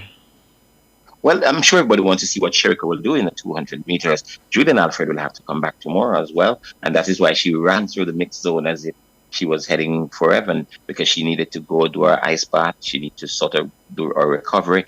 The good thing about her is that she doesn't need to run hard tomorrow. It's the first round of the 200 meters, so nothing hard is required. She just needs to run and get her place in, and then go home and rest, because she's going to need the rest for the semi-final and the final of the 200 meters, especially if she's serious about copying the sprint double. So Sherika Jackson will be the main person tomorrow in the 200 meters. Let me just quickly look at my schedule to see what's going to be happening again, because we were focusing on that laser focus. In fact, one of the things that people were looking at was to see if Sherika would withdraw from the 200 meters, given that she didn't run in the 100 meters. But so far, when we looked at the sheet, she was there. And in a second, I'll tell you what are some of the other things that we'll be looking out for tomorrow. I'm seeing a message coming in from somebody that I think have some news for us. Let me quickly navigate it. If you just give me a minute, Alric, because I don't want any breaking news to come and we're not on it. So, it reminded me of the night when we got the news that Sasha Lee would replace Shericka Jackson in the women's 100 meters. All right. So tomorrow now, I'm looking at the schedule right here. If I could just bring it up. And so and you talk about what we have to do tomorrow. I have to get up early tomorrow because today was a long day. It was a really, really, really long day.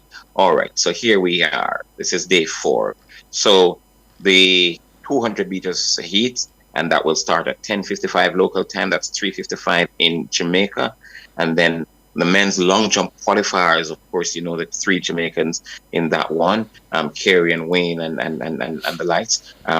There's also the 110 meter hurdles, the heat, and that will go off at 11:50 Jamaica time, which is 11:50 Paris time, which is 4:50 Jamaica time. And the morning session will end at 12:35 Paris time, which is 5:35, and that's the 400 meters hurdles heats for women. And then the evening session, we come back here at 7:05 for the 400 meters for men. So Jamaica will feature heavily on the schedule tomorrow. The women's high jump final. We don't have anyone in that because Lamar Distin didn't make it. And then, of course, there's the men's 100 meter semifinal, the big one. And those will come up at 8:05 local time, 1:05 in Jamaica. And then the 800 meters for women semifinal with Natoya Gould. And then the 100 meters final for men will go off. Wow, it's a late night again tomorrow because it goes off at 9:50, which is 2:50 in Jamaica in the afternoon. So that's what the schedule looks like tomorrow. So Jamaicans will feature heavily on day number 4. So wake up tomorrow for the first Jamaican in action. And of course, that will be Lanae Thomas. There's also Shericka Jackson, and it's a women's 200 meters heat. Let me tell you what the heats look like in terms of who will be in what. So heat 2 will have Nisha Berger will be in heat 2. And let me see in heat 3. Heat 3 will have Shericka Jackson. And let me see where Lanae is. Lanae is in heat number 5, is it? Yes. So Lanae Thomas is in lane 5, is in heat number 5. So heat 2, 4, and 5, the Jamaicans will figure in. And those will be the first Jamaicans in action tomorrow. Right, okay, Wayne, I'm going to give you the opportunity to go and get some rest because we'll be calling you bright and early tomorrow morning. Oh, boy, it's 18 minutes to 2 in the morning. Right, it's crazy. Right, I'm saying no rest for the wicked, so you know what you are. I'm a good person, which is why I need the rest. Okay, then, Wayne. Thanks much for stopping by and talking with us. Take care, Alec. You too. Wayne Walker, our man over there in Paris, giving us everything Olympics. Paris Connection with Wayne Walker was brought to you by the Sagicor Group. Out of many, one pulse.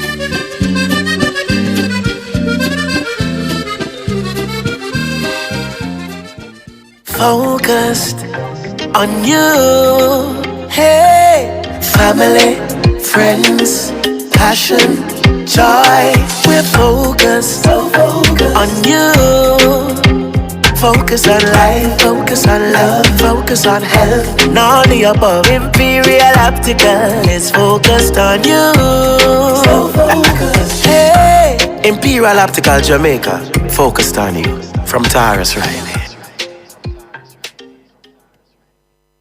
KFC this summer, we a bucket together. Well, I vibe with your crew, yeah, we a stay true, the taste is so good. KFC, bucket on the ends with the real one. My island, we a world champion. With my KFC, I'm gonna be me, Jam Rock, celebrate with we. KFC, we a bucket together. When we bucket together, we are as we really are. Enjoy a family 12, party 15 or party 21 bucket. KFC, proud sponsor of Jamaica 60.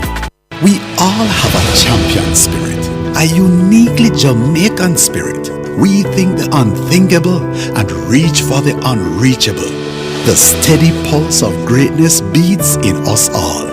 As powerful as we are, there comes a time when everybody needs a strength. Something to take you over that last hurdle and across the finish line. Your moment is now. Unstoppable.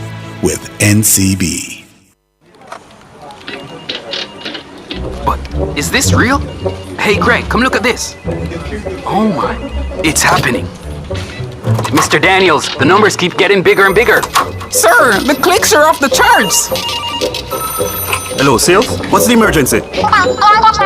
9,000 clicks in one day? 3,000 order? So how much we have left? What? I soon call you back. Mr. Nakamoto, it's Danny from Jamaica. I need 5,000 of the big ones. We're back in business. Yes, sir. Arigato. Suene. Amplify your brand. Let Nationwide 90 FM assist you in tapping into a captivated audience across our social media platforms. For more information, contact us at 876-630-1210 or sales@nationwidenewsnetwork.com. Businesses, companies, and entrepreneurs, let's supercharge your brand. Tune in to Nationwide 90 FM, the new revolution in media. Stay ahead of the curve with our cutting-edge reporting and accurate breaking news coverage. We're having an earthquake. Oh, God. Hear it here first on Nationwide 90 FM. Is that really clip you starting? Tune in, turn up the volume, and listen. We bring a mix of news, entertainment, and sports to your lives. Nationwide 90 FM's live and continuous coverage of the World Championships in Budapest, Hungary. News and discussions week mornings. Coming up in the news at 6 for this morning. Entertainment in the afternoons, then news again in the evenings. Nationwide news at this hour. Fired. Also tune in to the entertainment and sports shows in the nights and on the weekends. It is Boy Things After Dark right here on Nationwide 90 FM. Everything is news, from current affairs and entertainment to sports, business, and other categories. Nationwide 90 FM. This is Beanie, give it to them. Zaga, Zen. From every whisper to every commotion. That's rubbish. The KSAMC cannot investigate itself. Was Click News really talking like that? Every news story unfolds here first at Nationwide 90 FM, the new revolution in media. Every sound is a story, and every story we share is news.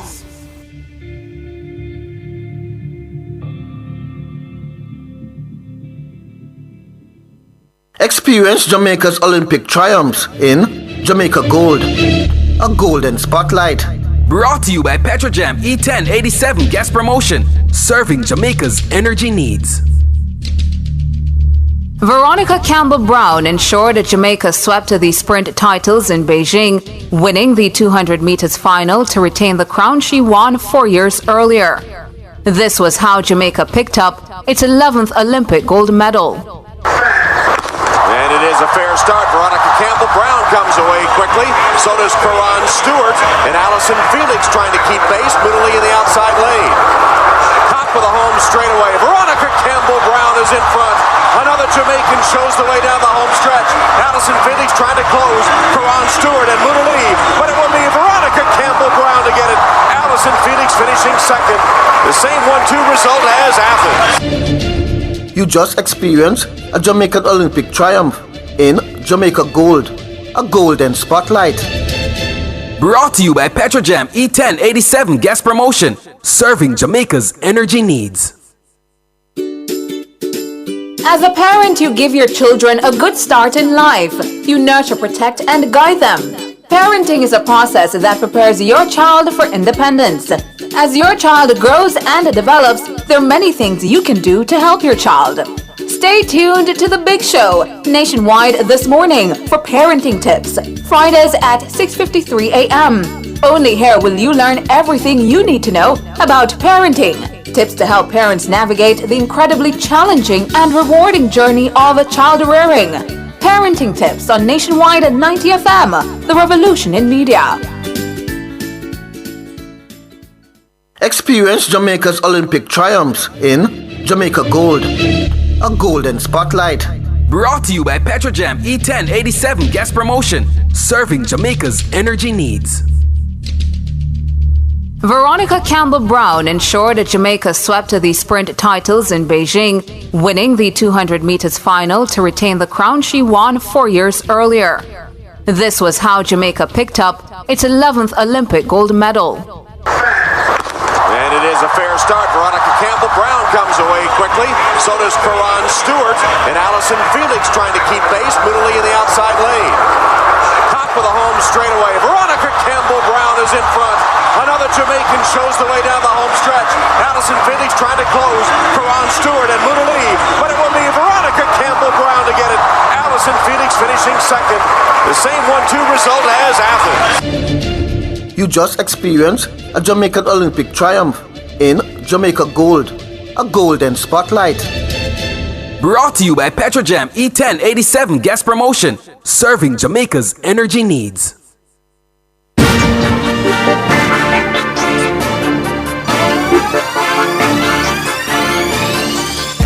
Okay, good evening. Welcome back to Sports Nation Live. I'm Alex Swaby, working with Kevin Williams on the other side of the glass. We're still talking Olympics, but this time we'll be talking some swimming. We'll be diving into the pool this time around. And we have online Tony Morrison. Tony, good evening and welcome to the show. Hello? Yes, evening, Art. Yes, I'm hearing you now. Tony, we have 3 representatives from the aquatic disciplines, Sabina Lane and Josh Curlew in swimming and Unite Wisdom in diving. The 2 swimmers would have competed earlier. Josh Curlew would have gone yesterday morning and Sabina Lane this morning. Tell me, they went in, they got the universal spot to qualify for the Olympics. Tell me, what does that do for them personally? They are the best of their nation. They're the best of Jamaica. So I think they should be proud of having earned the maximum or the requisite number of points to represent Jamaica at the highest level. So they should be proud that they earned that right, because they had to swim and perform to get the necessary cuts at the necessary Olympic qualifying meets. And they did that, and they earned their spot to the Olympic team. Right. Just Curlew, not a lot of Jamaicans would have known about him. He recently started competing for Jamaica. Tell us a bit more about Josh. Josh Curlew is based in the UK. His mother is Jamaican. He has been registered with us for, I think, since about 2022. He got his first opportunity to swim for us at the World Aquatic Championships this year in Doha, and again as the second highest level of competition, and now at the highest level of competition. He is our national record holder in the 100-meter butterfly, and he also swims the 200-meter IM pretty well, and of course the 50-meter butterfly. So he has been wanting to get the opportunity to represent us. 2024 has been a dream year. World Championships, and now the Olympic Games. So a dream year. He has put himself forward, and he has done pretty well. And we would have spoken with him after his race. He would have finished 5th in his heat. Would you say that's a creditable performance for him? Yes, it is, because at every time Jamaica gets the opportunity to compete at the World Champs or the Olympic Games, we want to improve upon what we have done before. The best performance we had before was Alan Roy Marsh, who we would have spoken to on a number of occasions, former VP of swimming. He did 57.69 in 1984 in LA. Josh did 54.66. So that's a major improvement for Jamaica in terms of the best performance we've ever had in the 100-meter butterfly. As I said, Josh is the national record holder. He set the national record 6 times before coming to the Olympics this year alone, and he did his 4th fastest time, as the 4th fastest time in Jamaican history, the 5th fastest time in Jamaican history. So he did extremely well. He performed almost set a national record, because the national record is 54.24. So he has been performing at that high level. The top 6 or 7 best performances in Jamaican history all belong to Josh Curlew. And he has done the best time for Jamaica at the World Championships, another 54 there, and at the Olympic Games, so 54. No other Jamaican is close to him. No Jamaican is doing 55. He may have a 56. So he performed very well. He can be proud of his performance. 54.66, almost a national record. Nothing to hang your head about. Very proud of how he performed. He was also the flag bearer. So it has been an extremely good year for him. A lot of pride. He has actually performed well. Some persons come to the big occasion and can't handle it, but clearly he has been at his best or near his best on the two occasions we've asked him for at the highest level. So very proud of what Josh has done in the pool. Right, and from what he has done, like I said, we would have talked with him right after his swim on Friday morning. You would have indicated that this would have opened up his appetite for even more success. He mentioned that he'll be going into university, making sure that he dive into the university program and build up his speed and improve on his technique to be better 4 years from now or even next year at World Championships and other major events. This must be a confidence booster, a moral booster for him, being able to swim with the best of the best. Yes, it has to be. And I said, being given the honor of being a flag bearer, the attention that he has gotten for representing Jamaica must be a boost to your confidence. And he has actually done quite well. We have the World Short Course Championships later this year, and we have the Long Course Championships next year, 2025. So I'm really looking for Josh to push past that 54-second barrier. He has gotten to the biggest meets of his career early in his Jamaican representation, so look for him to be even faster because the nerves have gone. I've seen these people that have raced against him. He has set the national record 6 times. It only gets better now for Josh and what he can do for Jamaica and how our standing is in the region in the 100-meter butterfly. Right. And let's move over to Sabrina Lane. She would have put in a creditable performance herself. She finished 5th also in her heat. Where does this leaves her? So this morning she swam in heat 7. I think the starter held them too long. That is one thing that I noticed. Mm-hmm. There was noise in the stadium. He probably should have told them to stand up, but they were down there for a long period of time before he set them on the marks and told them to go. That, I think, affected the whole field, not just Sabrina. But she did very well. She did 26.08. Her PB is 25.82, I believe, and it's their second fastest time. Also, that is the best that Jamaica has come for females in the 50-meter freestyle.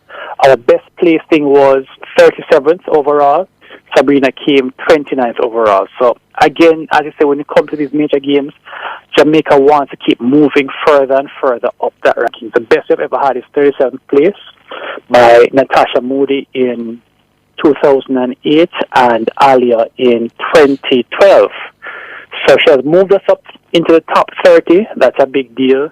26.08, just off of her personal best. Could have had a better race just because of how the starter held them long, but that is life and you get used to it sitting at that high level. So very good performance, a lot to take from it. She raced against some of the best in the world, and actually she's the best Caribbean region swimmer at the Olympics because she finished ahead of Ranishka Gibbs of the Bahamas and Chloe Farrow of Aruba, and those 3 persons from the Caribbean region were the top 3 from the region itself. In that race, were the top in the region at the Olympics. So finishing as the best swimmer from the Caribbean region should be good for her as well. In terms of her time, how impressed were you with her time? As I said, second best performance of her life. Pretty good. Probably should have wanted the 25.98, which is the best time ever done by a Jamaican at the Olympics. Also aiming for the 25.95 by Natasha Moody in 2008 and the national record of 25.47. But it doesn't always come like that. As I said, the starter held them too long. You should have told them to stand up, give them a chance to recompose themselves and go. Because I think everybody was pretty much off the best times in that race. But that is life, that is sports. She did very well for that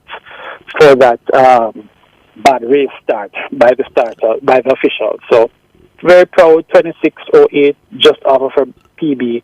Can't ask so much more than that. You saw her acceleration because James from the Bahamas was right beside her, was ahead of her, but you saw that acceleration in the last 15 meters to come and touch her head. So it was quite good.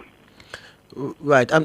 Explain to us how the starter holding the swimmers too long before he give them the go. How would that affect the swimmer?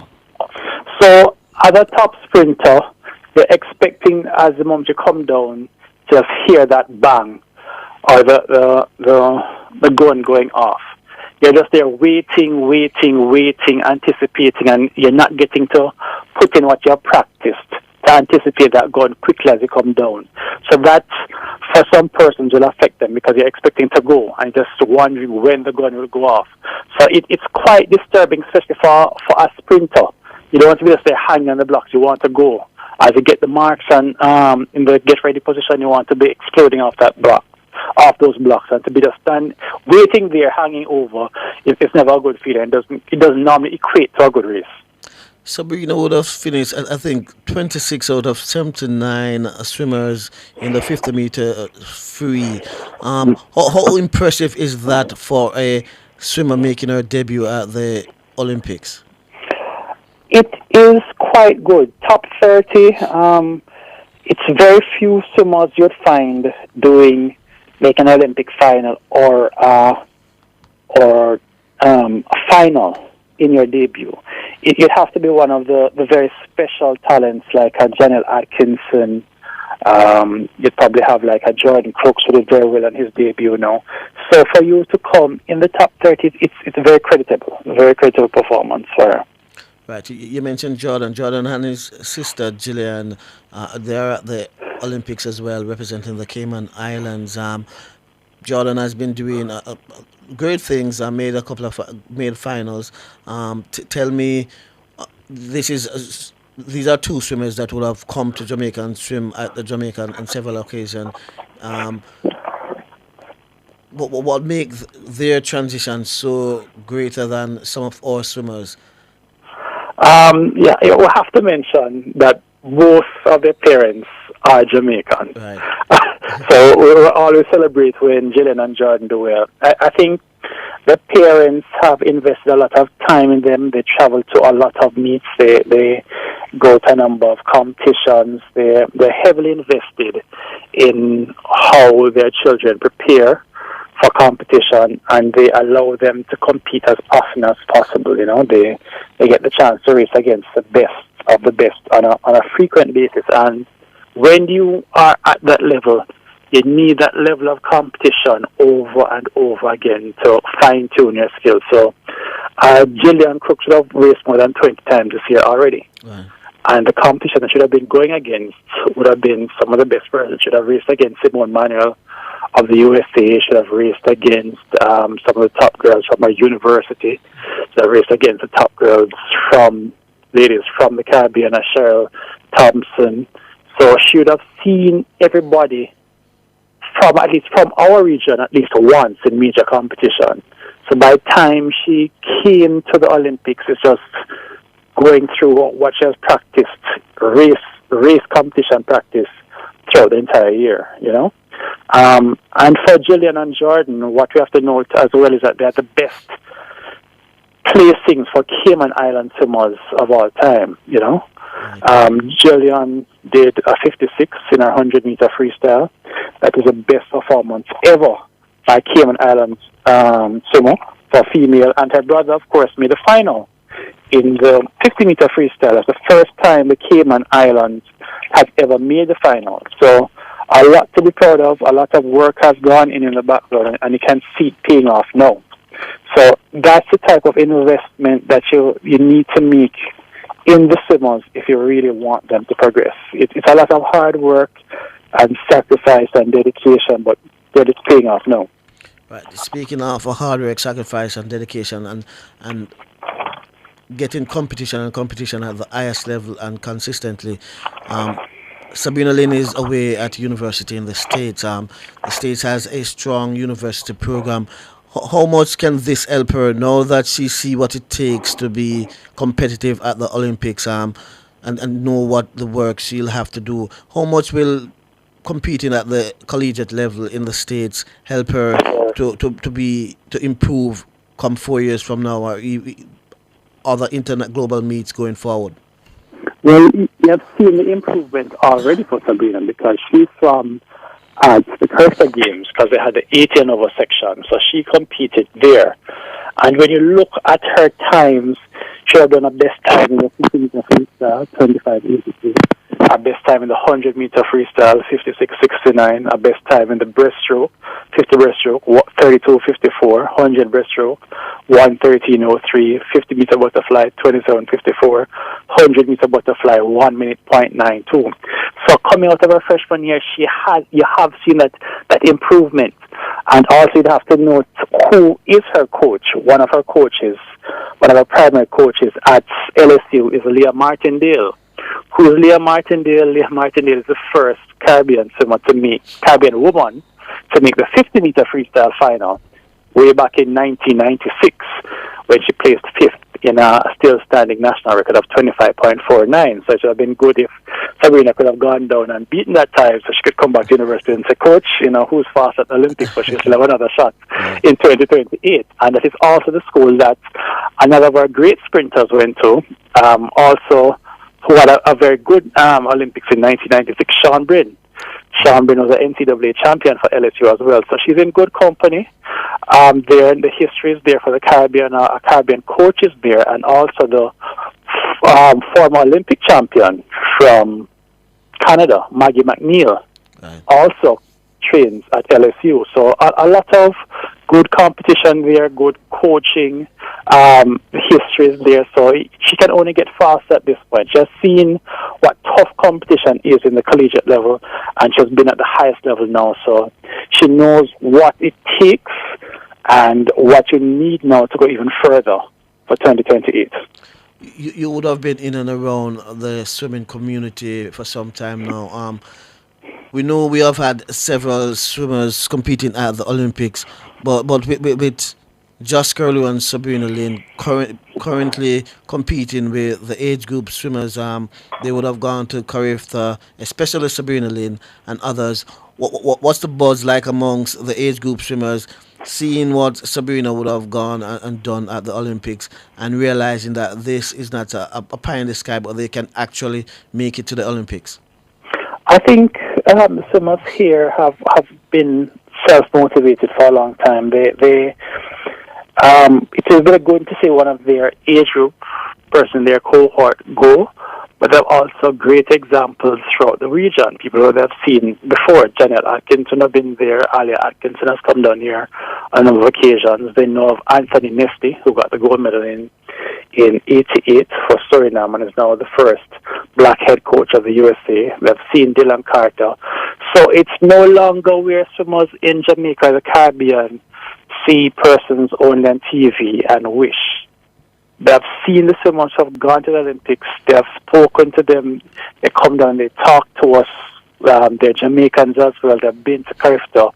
So they know it's possible. It's just to put in that hard work now and aim for the harder times and for the harder, tougher competitions, and not to shy away from it, because it will only be stronger competition that can get you to the next level.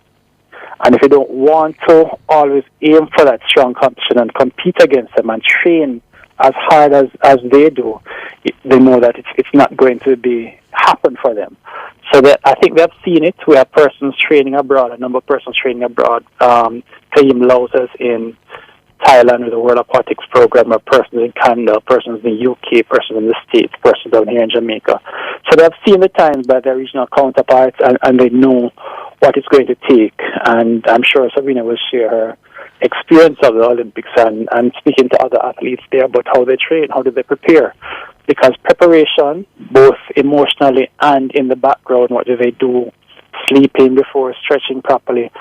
They'll see what all the top swimmers do before a race and want to emulate what they're doing.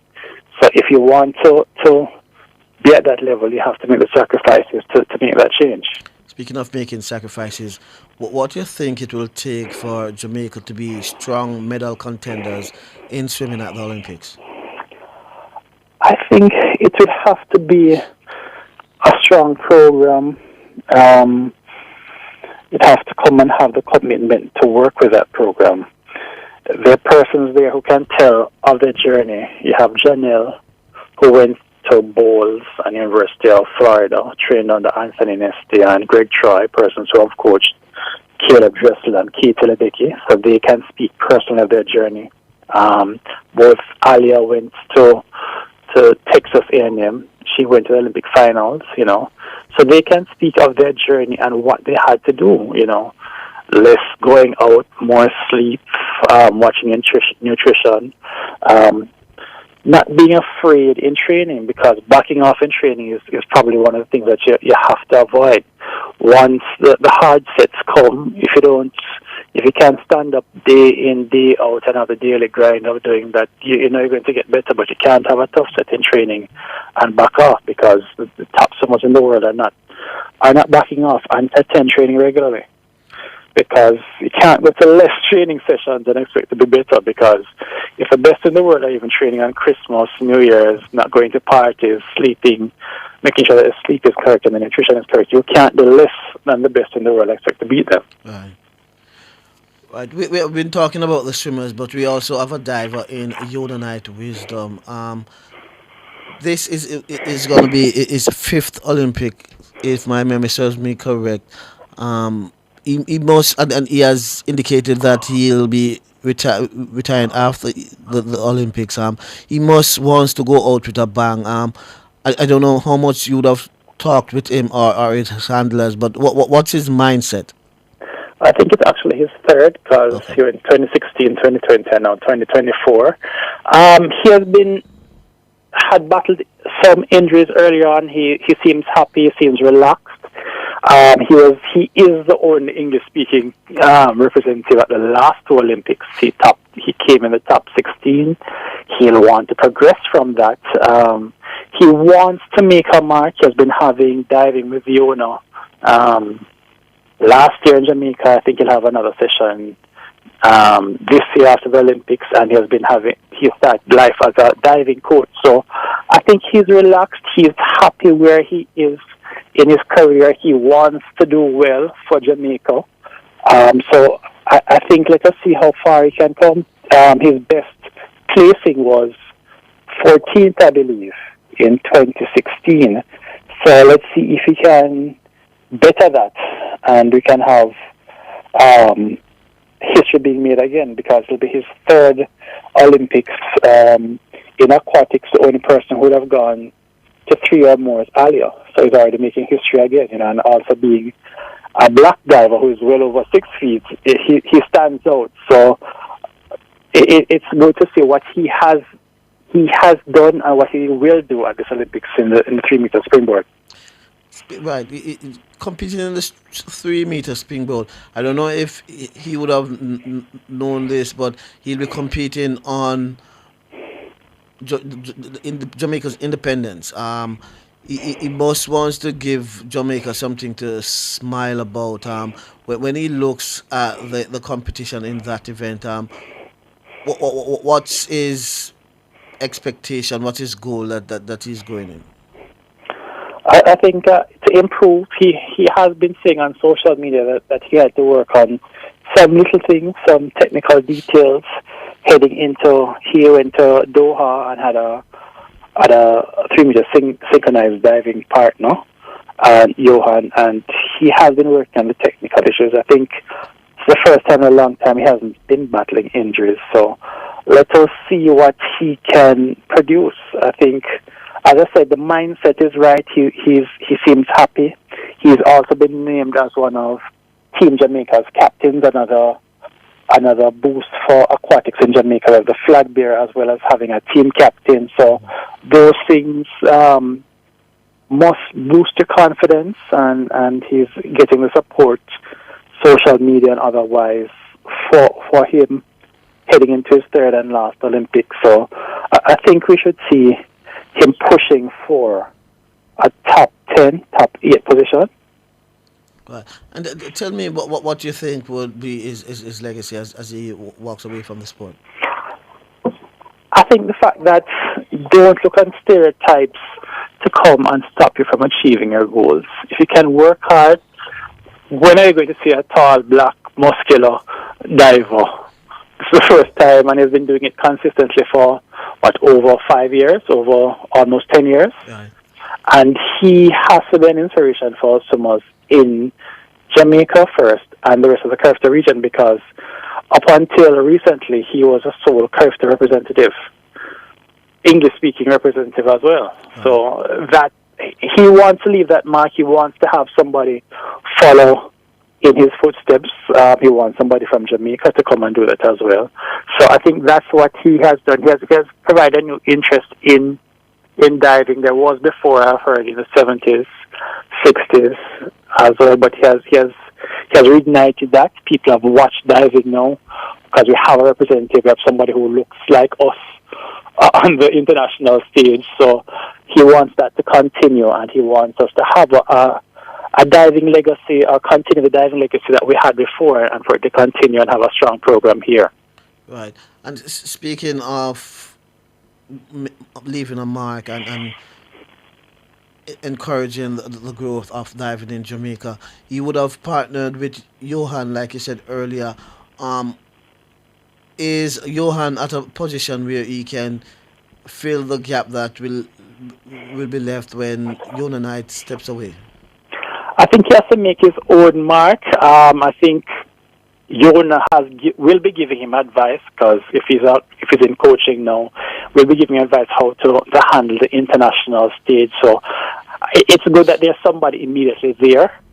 He should be the next person in line to come and take up the mantle of diving in Jamaica, and hopefully there'll be more persons, and Johan will try and surpass whatever placing that Yona has, so we can build on our aquatic legacy. Are you hearing of any interest in diving? What are some other interests in diving? Yeah, persons, as I said, Yona had a dive with Yona Camp last year. Should have another one now. Persons are interested, and we actually have had persons at the collegiate level who actually been doing diving for us recently. Some are in Jamaica and some are still in the States, and I think they want to help to expand the program here locally as well. So we are getting the attention. Persons are diving collegiately. We may not get that much attention about them, but they are in Jamaica, and some are in the States. It's just for them to collaborate so we can build a local program. Okay, then, Tony, thanks much for stopping by and talking with us. We wish you and the aquatics community all the best. We hope Yona Knight will advance to the finals of the 3-meter springboard and even be amongst the medalists come August 6th. Thanks for having me. It's our pleasure. Tony Morrison, one of the great minds of swimming, of everything aquatics in Jamaica. We take a break and we come back with more here on Sports Nation Live.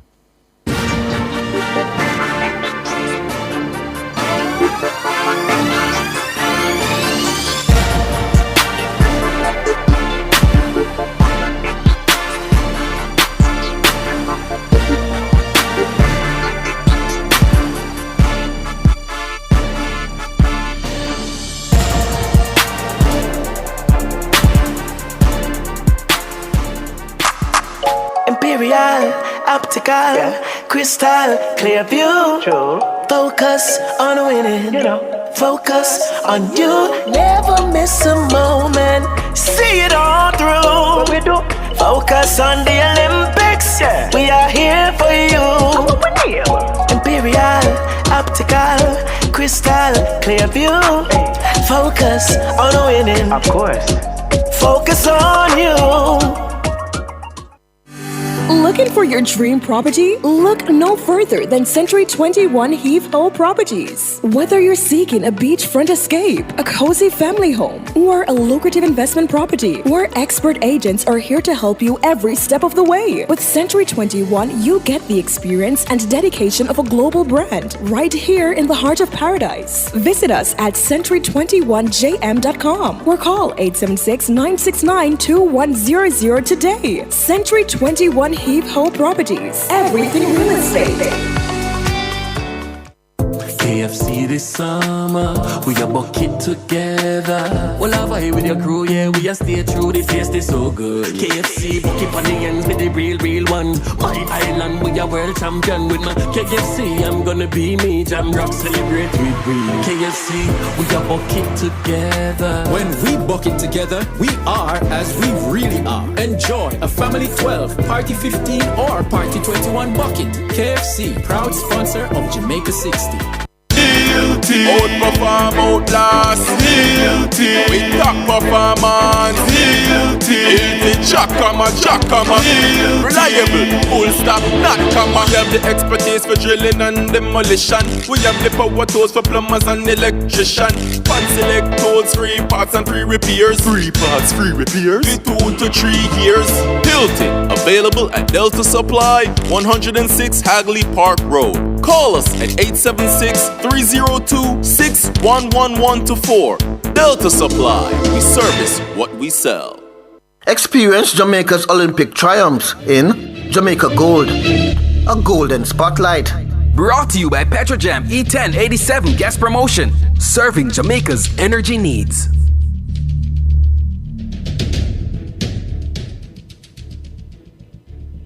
And the gun sends them on their way in the 200-meter final. Allison Felix, Veronica Campbell came away running. They're approaching the top of the home straightaway. Veronica Campbell, Aileen Bailey, Allison Felix comes alongside Campbell, and the battle is joined. Campbell is in front. Felix trying to catch up. Veronica Campbell has the lead. Felix digging down, but Campbell will cross the line to win it with Felix second. That's how Veronica Campbell won her first and Jamaica's 6th gold medal in Olympic history. At the age of 22, Campbell represented Jamaica at the 2004 Athens Olympics. She competed in both the 100 and 200 meters. She won bronze in the 100 meters. Campbell was expected to threaten but not beat the favorite in the 200 meters, the outstanding American Allison Felix. But in a stunning display, Campbell decimated the field. She ran a blistering curve and held her form down the stretch to become the first Jamaican and first Caribbean woman to win a sprint title in Olympic history.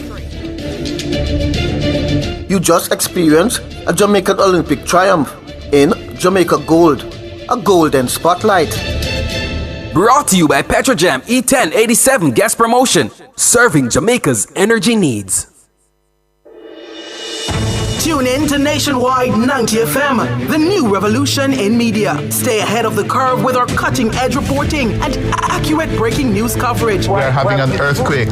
Oh, God. Hear it here first on Nationwide 90 FM. Is that really clip you starting? Tune in, turn up the volume, and listen. We bring a mix of news, entertainment, and sports to your lives. Nationwide 90 FM's live and continuous coverage of the World Championships in Budapest, Hungary. News and discussions week mornings. Coming up in the news at 6 for this morning. Entertainment in the afternoons, then news again in the evenings. Nationwide news at this hour, fired. Also, tune in to the entertainment and sports shows in the nights and on the weekends. It is Boy Things After Dark right here on Nationwide 90 FM. Everything is news, from current affairs and entertainment to sports, business, and other categories. Nationwide 90 FM. This is Beanie Man. Give it to them. Zaga, Zen. From every whisper to every commotion. That's rubbish. The KSAMC cannot investigate itself. Was Click News really talking like that? Every news story unfolds here first at Nationwide 90 FM, the new revolution in media. Every sound is a story, and every story we share is news.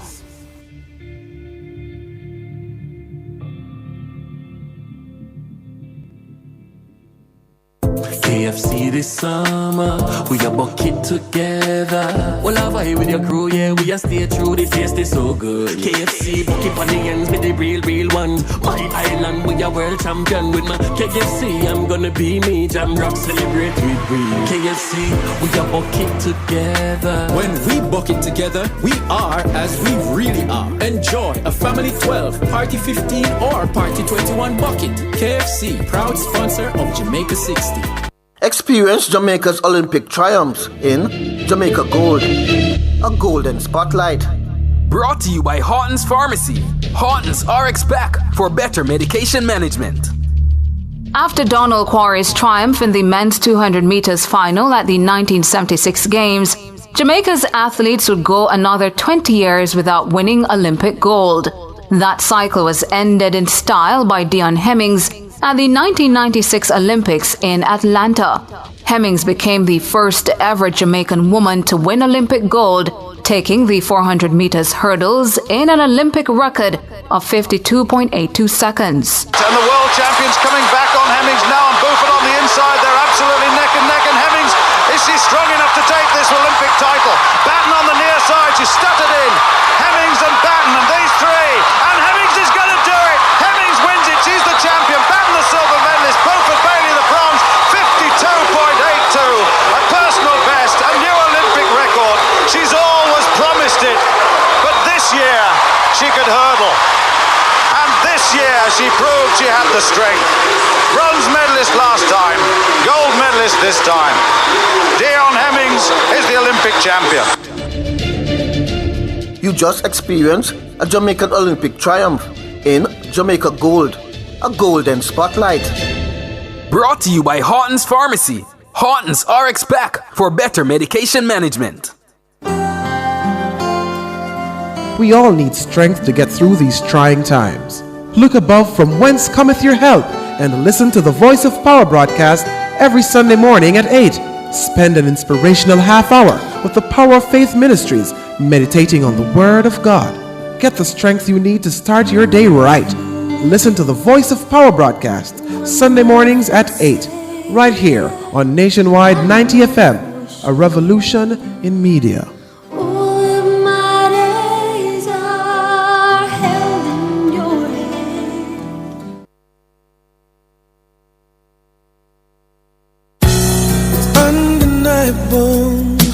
That we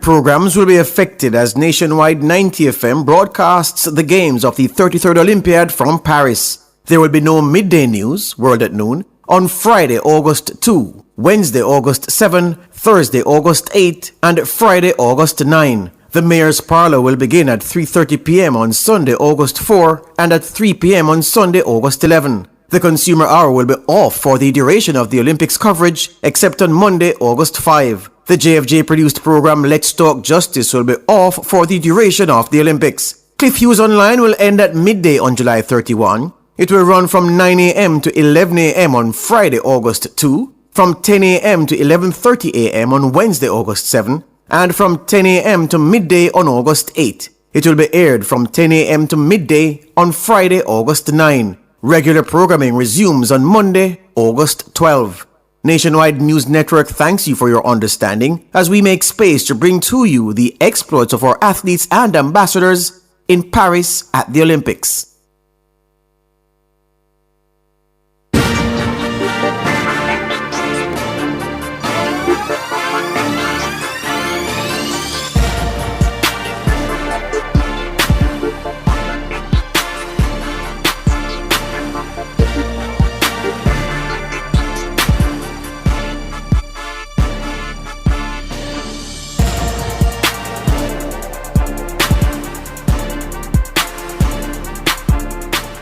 Okay, good evening. Welcome back to Sports Nation Live. I'm Alex Raby, working with Kevin Williams on the other side of the glass, my technical operator. Now, we've been talking the Olympics, and we've mentioned the fact that Julian Alfred of St. Lucia, she would have won the women's 100 meters earlier today. Now, she spoke with the media right after the race. Have a listen. I say today, Julian, just describe the emotion when you crossed the finish line. Saw you jumping up in the air and really excited. Just how does it feel to be an Olympic champion? It feels amazing, to be honest. I think that after waking up this morning, I wrote it down, Julian Alfred, Olympic champion. So I think just believing in myself and trusting that I could do it is what really mattered to me.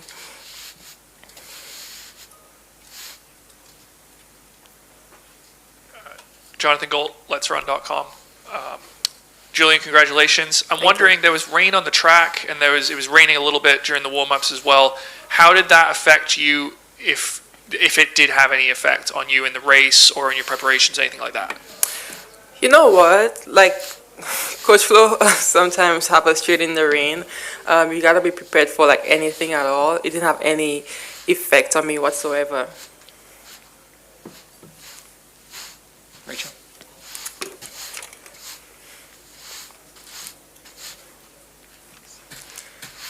Hi, Rachel Bachman from the Wall Street Journal. My understanding is this is St. Lucia's first Olympic medal in anything. Did you know about that, and what does it mean to you to be the first in your country to do this? It means a lot to me. I did it indoors as well. So I definitely knew that St. Lucians would be watching and hoping that they could get their first Olympic medal, and it came as a goal. So I'm sure they're celebrating right now.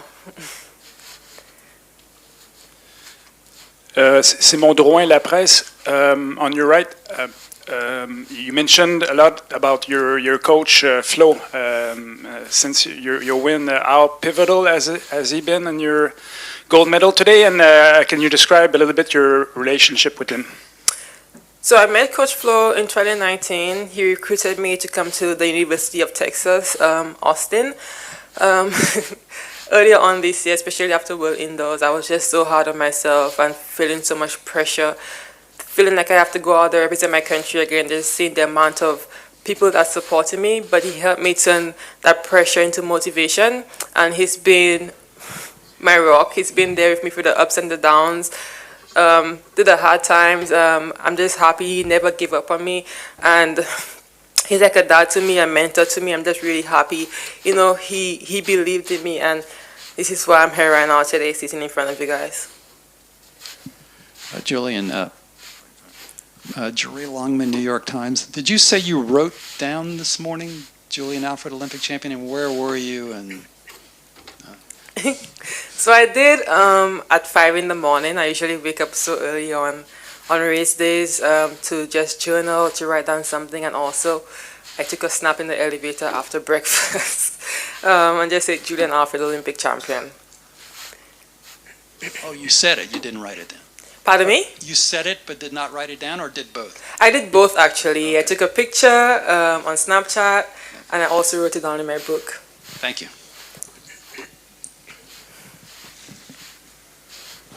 Hi, Amy Tenery from Reuters. There were reports that Sha'Carri Richardson and Shelly-Ann Fraser-Price were not able to get through their usual gate. I'm wondering if you know anything about that, if you talked to either of them before the semifinal, and what they had to say.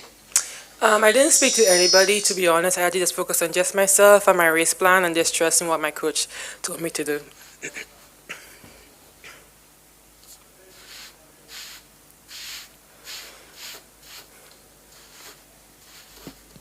Hi, it's Eddie Pels from AP. Just kind of a racing question.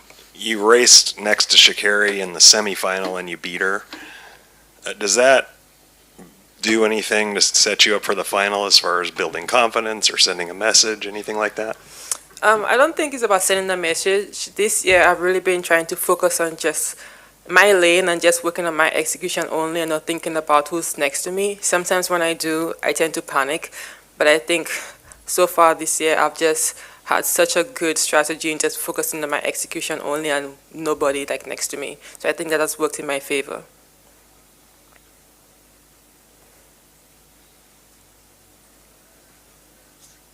Hi, Weldon Johnson, Let'sRun.com. Last year, Worlds didn't go as you wanted, 5th place. What'd you do differently this year? Well, I didn't have the long collegiate season. I think I ran like over 50 races last year.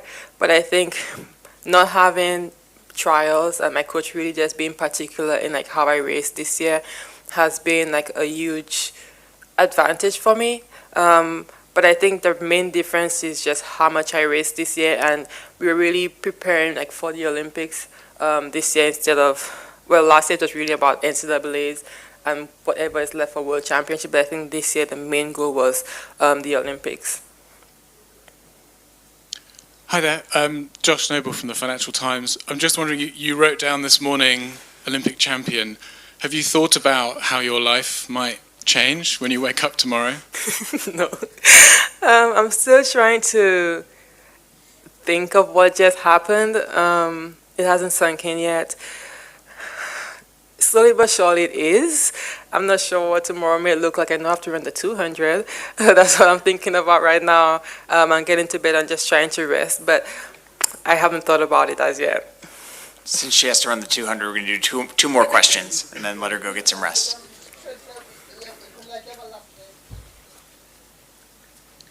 Lindsay Schnell, USA Today. Congratulations, Julian. Usually in these scenarios, the silver and bronze medalists are also up there with you. So I wondered, is this strange for you right now that you're by yourself? Do you feel lonely? Do you wish they were here too? It's my first time here, so I don't know what to expect.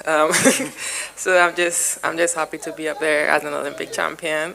I'm just hoping to see what tomorrow holds for me. That's all I care about right now. Last question. Let's go all the way in the back there.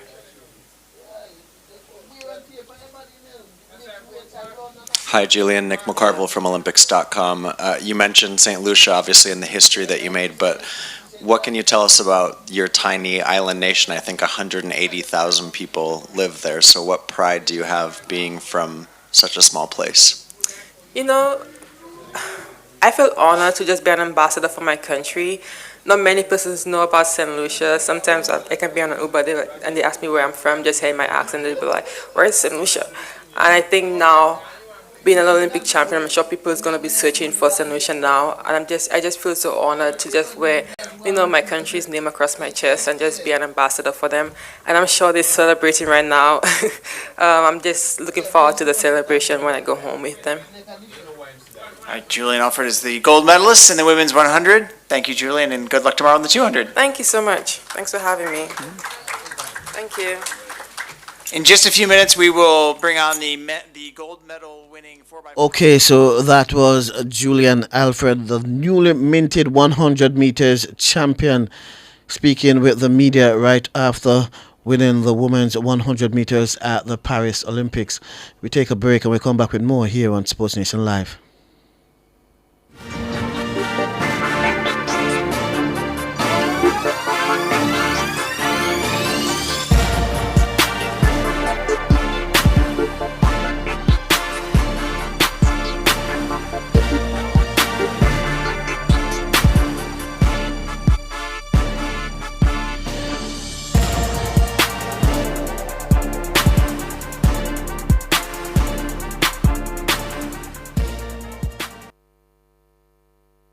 This summer, transform your summer body with Express Fitness Gym. For just $9,500 on AutoPay, you'll get access to all our locations 24/7. Enjoy free classes, fully air-conditioned facilities, showers, and changing rooms. Plus, our certified trainers are here to help you reach your goals. Visit Express Fitness Gym today. Your goal is our mission. Find a location near you or sign up now at pay.expressfitnessja.com.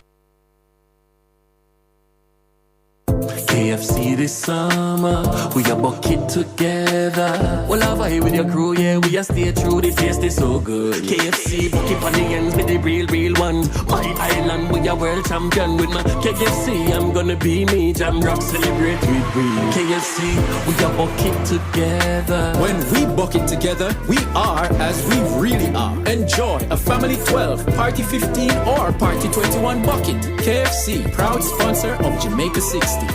Some of your favorite programs will be affected as Nationwide 90 FM broadcasts the games of the 33rd Olympiad from Paris. There will be no midday news, World at Noon, on Friday, August 2. Wednesday, August 7, Thursday, August 8, and Friday, August 9. The Mayor's Parlor will begin at 3:30 p.m. on Sunday, August 4, and at 3 p.m. on Sunday, August 11. The Consumer Hour will be off for the duration of the Olympics coverage, except on Monday, August 5. The JFJ-produced program Let's Talk Justice will be off for the duration of the Olympics. Cliff Hughes Online will end at midday on July 31. It will run from 9 a.m. to 11 a.m. on Friday, August 2, from 10 a.m. to 11:30 a.m. on Wednesday, August 7, and from 10 a.m. to midday on August 8. It will be aired from 10 a.m. to midday on Friday, August 9. Regular programming resumes on Monday, August 12.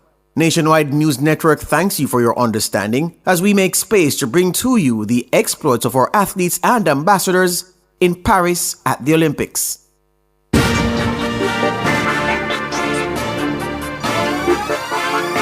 Okay, good evening and welcome back to Sports Nation Live. I'm Alrix. We'll be working with Kevin Williams on the other side of the glass. Now the lines are open. Feel free to call 876-630-9371, 876-630-9372, 876-630-9373, and 876-630-9374. We have online now Nemesis. Nemesis, good evening. Welcome. Hello? Nemesis? Hello? Yes, Nemesis. Evening. Hello? Hello? Hello, yes, Nemesis, you hearing me? We're having a bit of technical challenge connecting with Nemesis. We're going to try and get another line and see if we can get through to him. Hello, yes, Nemesis? Okay, we're working on that, trying to get him on. Nemesis, are you hearing me now? Yeah, I hear you now. Okay, yes. What's your contribution? 10 days so far since the start of the Olympics. Well, Jamaica, I was always of the opinion that if Sherika, because she had a crystal injured there. Mm-hmm. So I was saying to myself, if she wasn't gonna take part in the race, we weren't gonna medal because she was our brightest hope. Right. Of a medal. And the moment I heard that she withdrew from the race, I said, there goes our chance. I didn't have much hope for Shelley because Shelley preparation was sort of low keyed. Right. And she was short of work. And to come into a race like that, you got to be sharp, race sharp. True. I don't know, what is your take? What is the reason preferred why she withdrew? What is the real reason? I can't say what is the real reason, but so Wayne hasn't been able to. The information that we got is that she picked up an injury during warm up for the. That's not my information. That's not my information. But I'm on public radio, and I don't want to say what I've heard. Okay. I'm on national radio. I don't want to be irresponsible, but I wasn't there. Right, understand. But that's the information we are getting. But apart from that, what were some of the highlights for you? Well, the field events, we weren't expecting any medal in that triple jump. Is it triple jump or high jump? Triple jump, but I don't know how you could not expect any medal when we have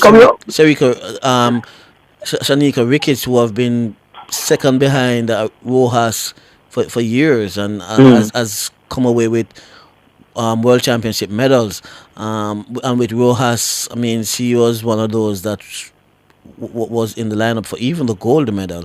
So I don't know what were you seeing and why you say that you weren't expecting a medal in that. Because we tend not to do well in the field events. We sort of more channel our energy than our expectation on the track. But that's true, but that has been for that has changed for some time now, since we have like Gail and others winning global medals.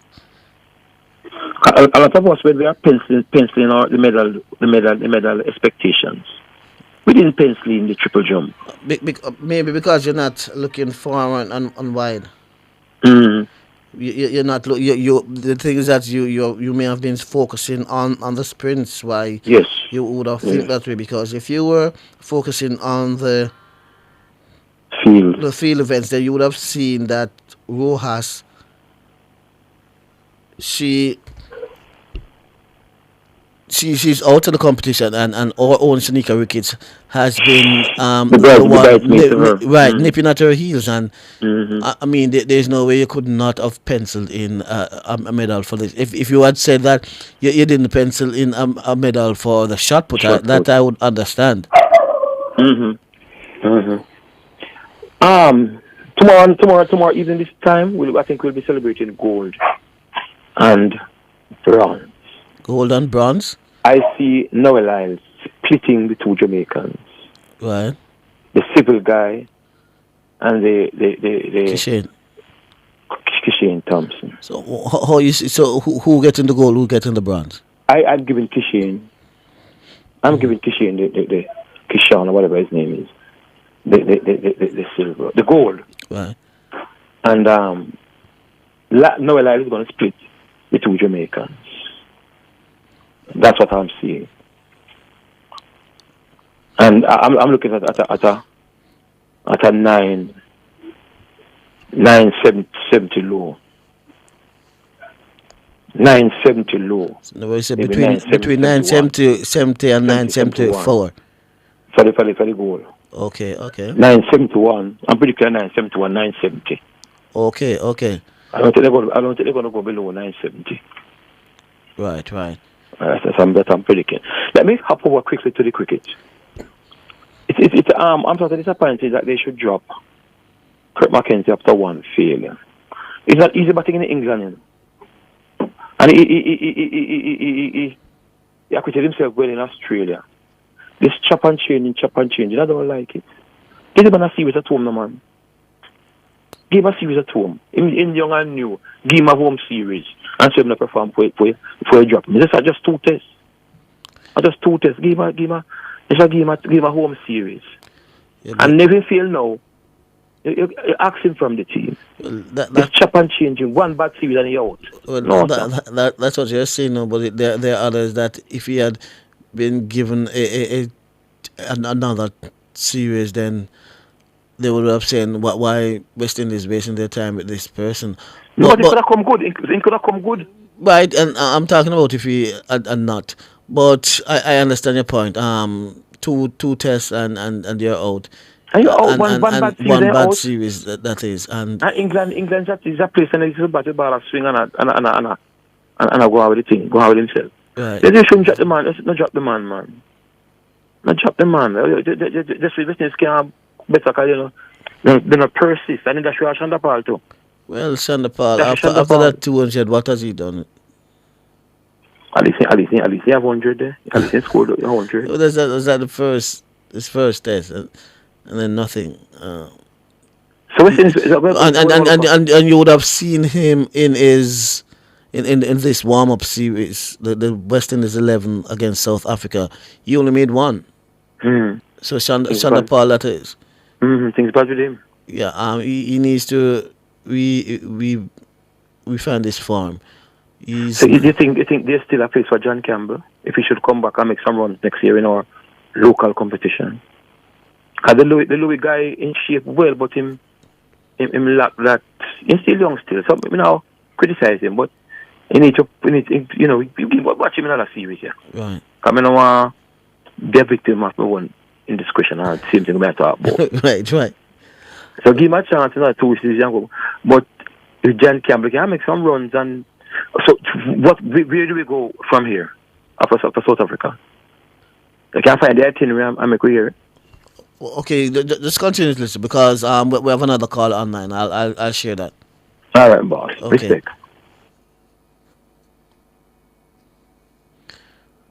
We have another call. Eightful. Good afternoon, Eric. Good evening. Welcome. Yeah, man. All right. I'm starting tonight with the cricket and with Kirk McKenzie. I think Kirk McKenzie has failed. So I'm not a problem with them dropping him. Right. If he's sentimental, I would say no, but I don't think he merits his place the team. The only we get everything that's for a long while there will be no Jamaican representative there. But it is what it is. If it goes solely on performance, it doesn't matter place. And with the under 19 team, the way that Western is going about it, I don't see no great prospect in what they are doing, guys. To me, just a rushing team, and they are not giving them room for development for them to develop. And well, you're the ones. As soon as the loser game, you all start crying. So I guess they're trying their best to produce a winning team. No, what I'm talking about, I'm saying they need more time. Like the 2 days. It should be more than 2 days. That's what I'm saying. What are you talking about? The regional competition? Under 19. Oh, under 19. Okay, I thought you were talking about the senior team. No man. Talk about the under 19. Right. Okay.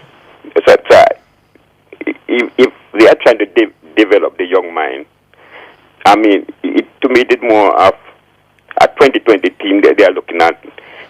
They need more for them to practice to play, to stay at the wicket a longer time. Even though it's the game that they play, they go at it hard and lose 9 wickets and then be clear. It have to do with mindset and all of these things. However, my main is a calling. But cricket is a game of strategy, So playing a T20 helps you to build strategy. When you're down, what strategy can imply to get out of whatever situation you are in. So playing a 2-day match, that will help you to build game strategy. No, that's a T20. I'm talking about for the test and 1 day. No, I'm telling you, even in test, there are times when you're gonna be in trouble and you have to use certain skills to get out and strategy. Yeah, but playing a 2-day game will help you in that building that strategy. For the test? For test matches, right? No, man. I don't agree with that. Okay. Because I think you need more time at the crease. And I thought about it. My greatest fear and worry is for the 200 meter. Men or women? Both. Okay. I don't see us medal in none of them guys. I don't think Sherika is well enough. And for us to medal, you'd have to have a fit Sherika. And I don't see that. And you have no hope in the other 2 ladies? No. Oh. I want to did well, guys. They did well. There are some bet that to make. You wish that to make those bets, and you become a loser and those bets that to make. These are one of them. But if just go on BS and how you look at it, right. It's very hard to see a medal come. Well, I hope that Sherika prove me wrong, but I don't think she's fit enough. That's where my problem is. Right. Yeah, I think the girl from St. Lucia that win the 100, I think she's gonna win the 200 also. That's Julian Alfred. Yeah, and the men, oh my God, our best goal for a goal, the 100. So is it that you're not familiar with the athletes?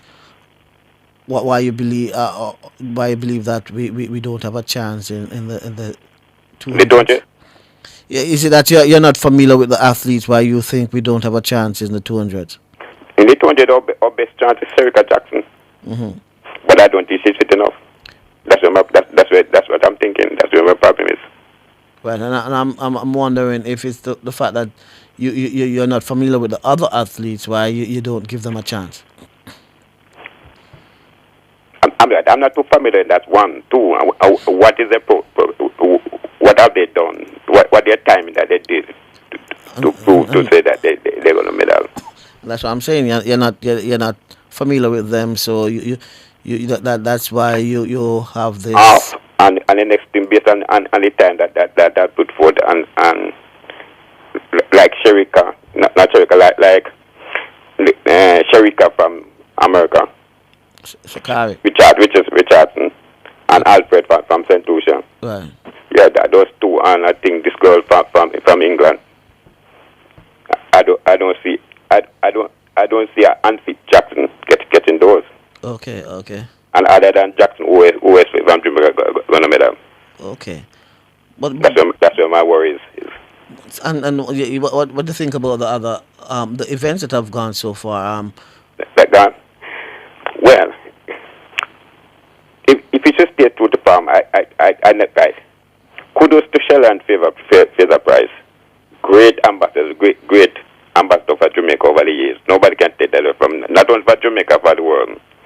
But I never thought you were going to meet them. Because I think just at Sherika, she was not fit enough. And she had to pull out that too much race. That's a great sign to say that XYZ. So I never think that she was going to meet her. I never think that, and then Sherika go pull out again. That's all hope. Tia Clayton, to me, she was our best hope after Sherika pull out, and I was expecting that she was going to get bronze, but at the end of the year she finished 7th. That was where I was looking for a medal. Okay. And our field event athletes that gave us a bronze and a silver. The one that win the silver, I thought she was going to win maybe bronze, but I never expected the young man that win the bronze. I never saw that one coming. To be fair. Okay. Okay then. Yeah, go ahead. Go ahead. Right. No, I would say I'm looking forward to tomorrow morning. So am I. Yeah, Some excited races. I think tomorrow should be good. Right. Yeah. Okay then. Thanks much for calling. Blessed love. Blessings. Let me give you a bit of golf information here as we prepare to go now. The youthful Jamaican team that represented the island at the 67th Caribbean Amateur Golf Championships at the Iberia Star Golf Course in the Dominican Republic gave a good account of themselves after ending in the runner-up spot for 2 of the 3 trophies on offer and 3rd in the other one. The country trophy, or the Arthur Zeta Trophy, went to perennial winner Puerto Rico, while Jamaica Cup, the runner-up trophy. They also retained the Ladies Trophy, or the George Teal Trophy, ahead of Jamaica, who bagged the runner-up trophy, while Bahamas came 3rd. Puerto Rico also won the Herman Cup, or the trophy for the male golfers. Host country, the Dominican Republic, came 2nd, and Jamaica improved its position from last year to land the 3rd spot. Emily Main was tied for 2nd in the ladies category with the scores of even par 72, 1 under par 71, and 5 over par 77 for a 3-day total of 4 over par 220. Kira Williams ended in 4th place with scores of 72, 71, and 75, which totaled 221, or just 1 shot behind 2nd place main Mattia Issa, who had 2 days of 73 each, had a rough last day after posting 9 over par 81 to close the championships on 227, tied for 7th place. The 4th female player, Kingston Burke, totaled 248 for the 3 days with scores of 85, 82, and 81 for 15th place. The overall ladies winner was Arabella Lopez of Puerto Rico. She topped the leaderboard on all 3 days with scores of 6 under par 66, 1 under par 71, and another 1 under par 71 for the final round, for 8 under 208 total score. Now that's all the time we have for you. Let me say a special thanks to everyone who made the show possible this evening. Special thanks to Wayne Orr, reporter in Paris covering the Paris Olympics, and a special thanks to my technical operator / production assistant Kevin Williams. I'm Alex Sebese. God bless and good night.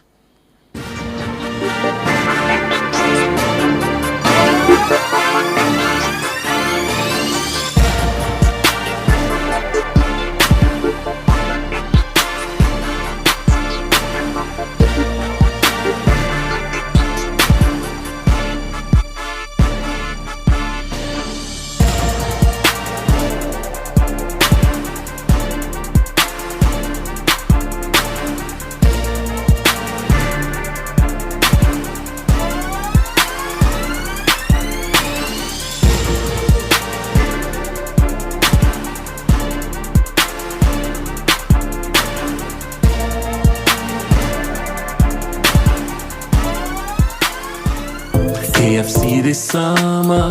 We a bucket together. Well, I vibe with your crew, yeah. We a stay true. The taste is so good. KFC, bucket on the ends with the real ones. My island, we a world champion with my KFC. I'm gonna be me, Jam Rock, celebrate with we. KFC, we a bucket together. When we bucket together, we are as we really are. Enjoy a family 12, party 15, or party 21 bucket. KFC, proud sponsor of Jamaica 60. Together we're all people standing strong. 3 million Jamaicans, let's work as one. Such a course and work with a plan. Proud and tall, let's make the whole world understand. Every Jamaican have the heart of a champion. Such a core, big up with champions. Watch my style, watch my skill, watch my flow. Standing out anywhere where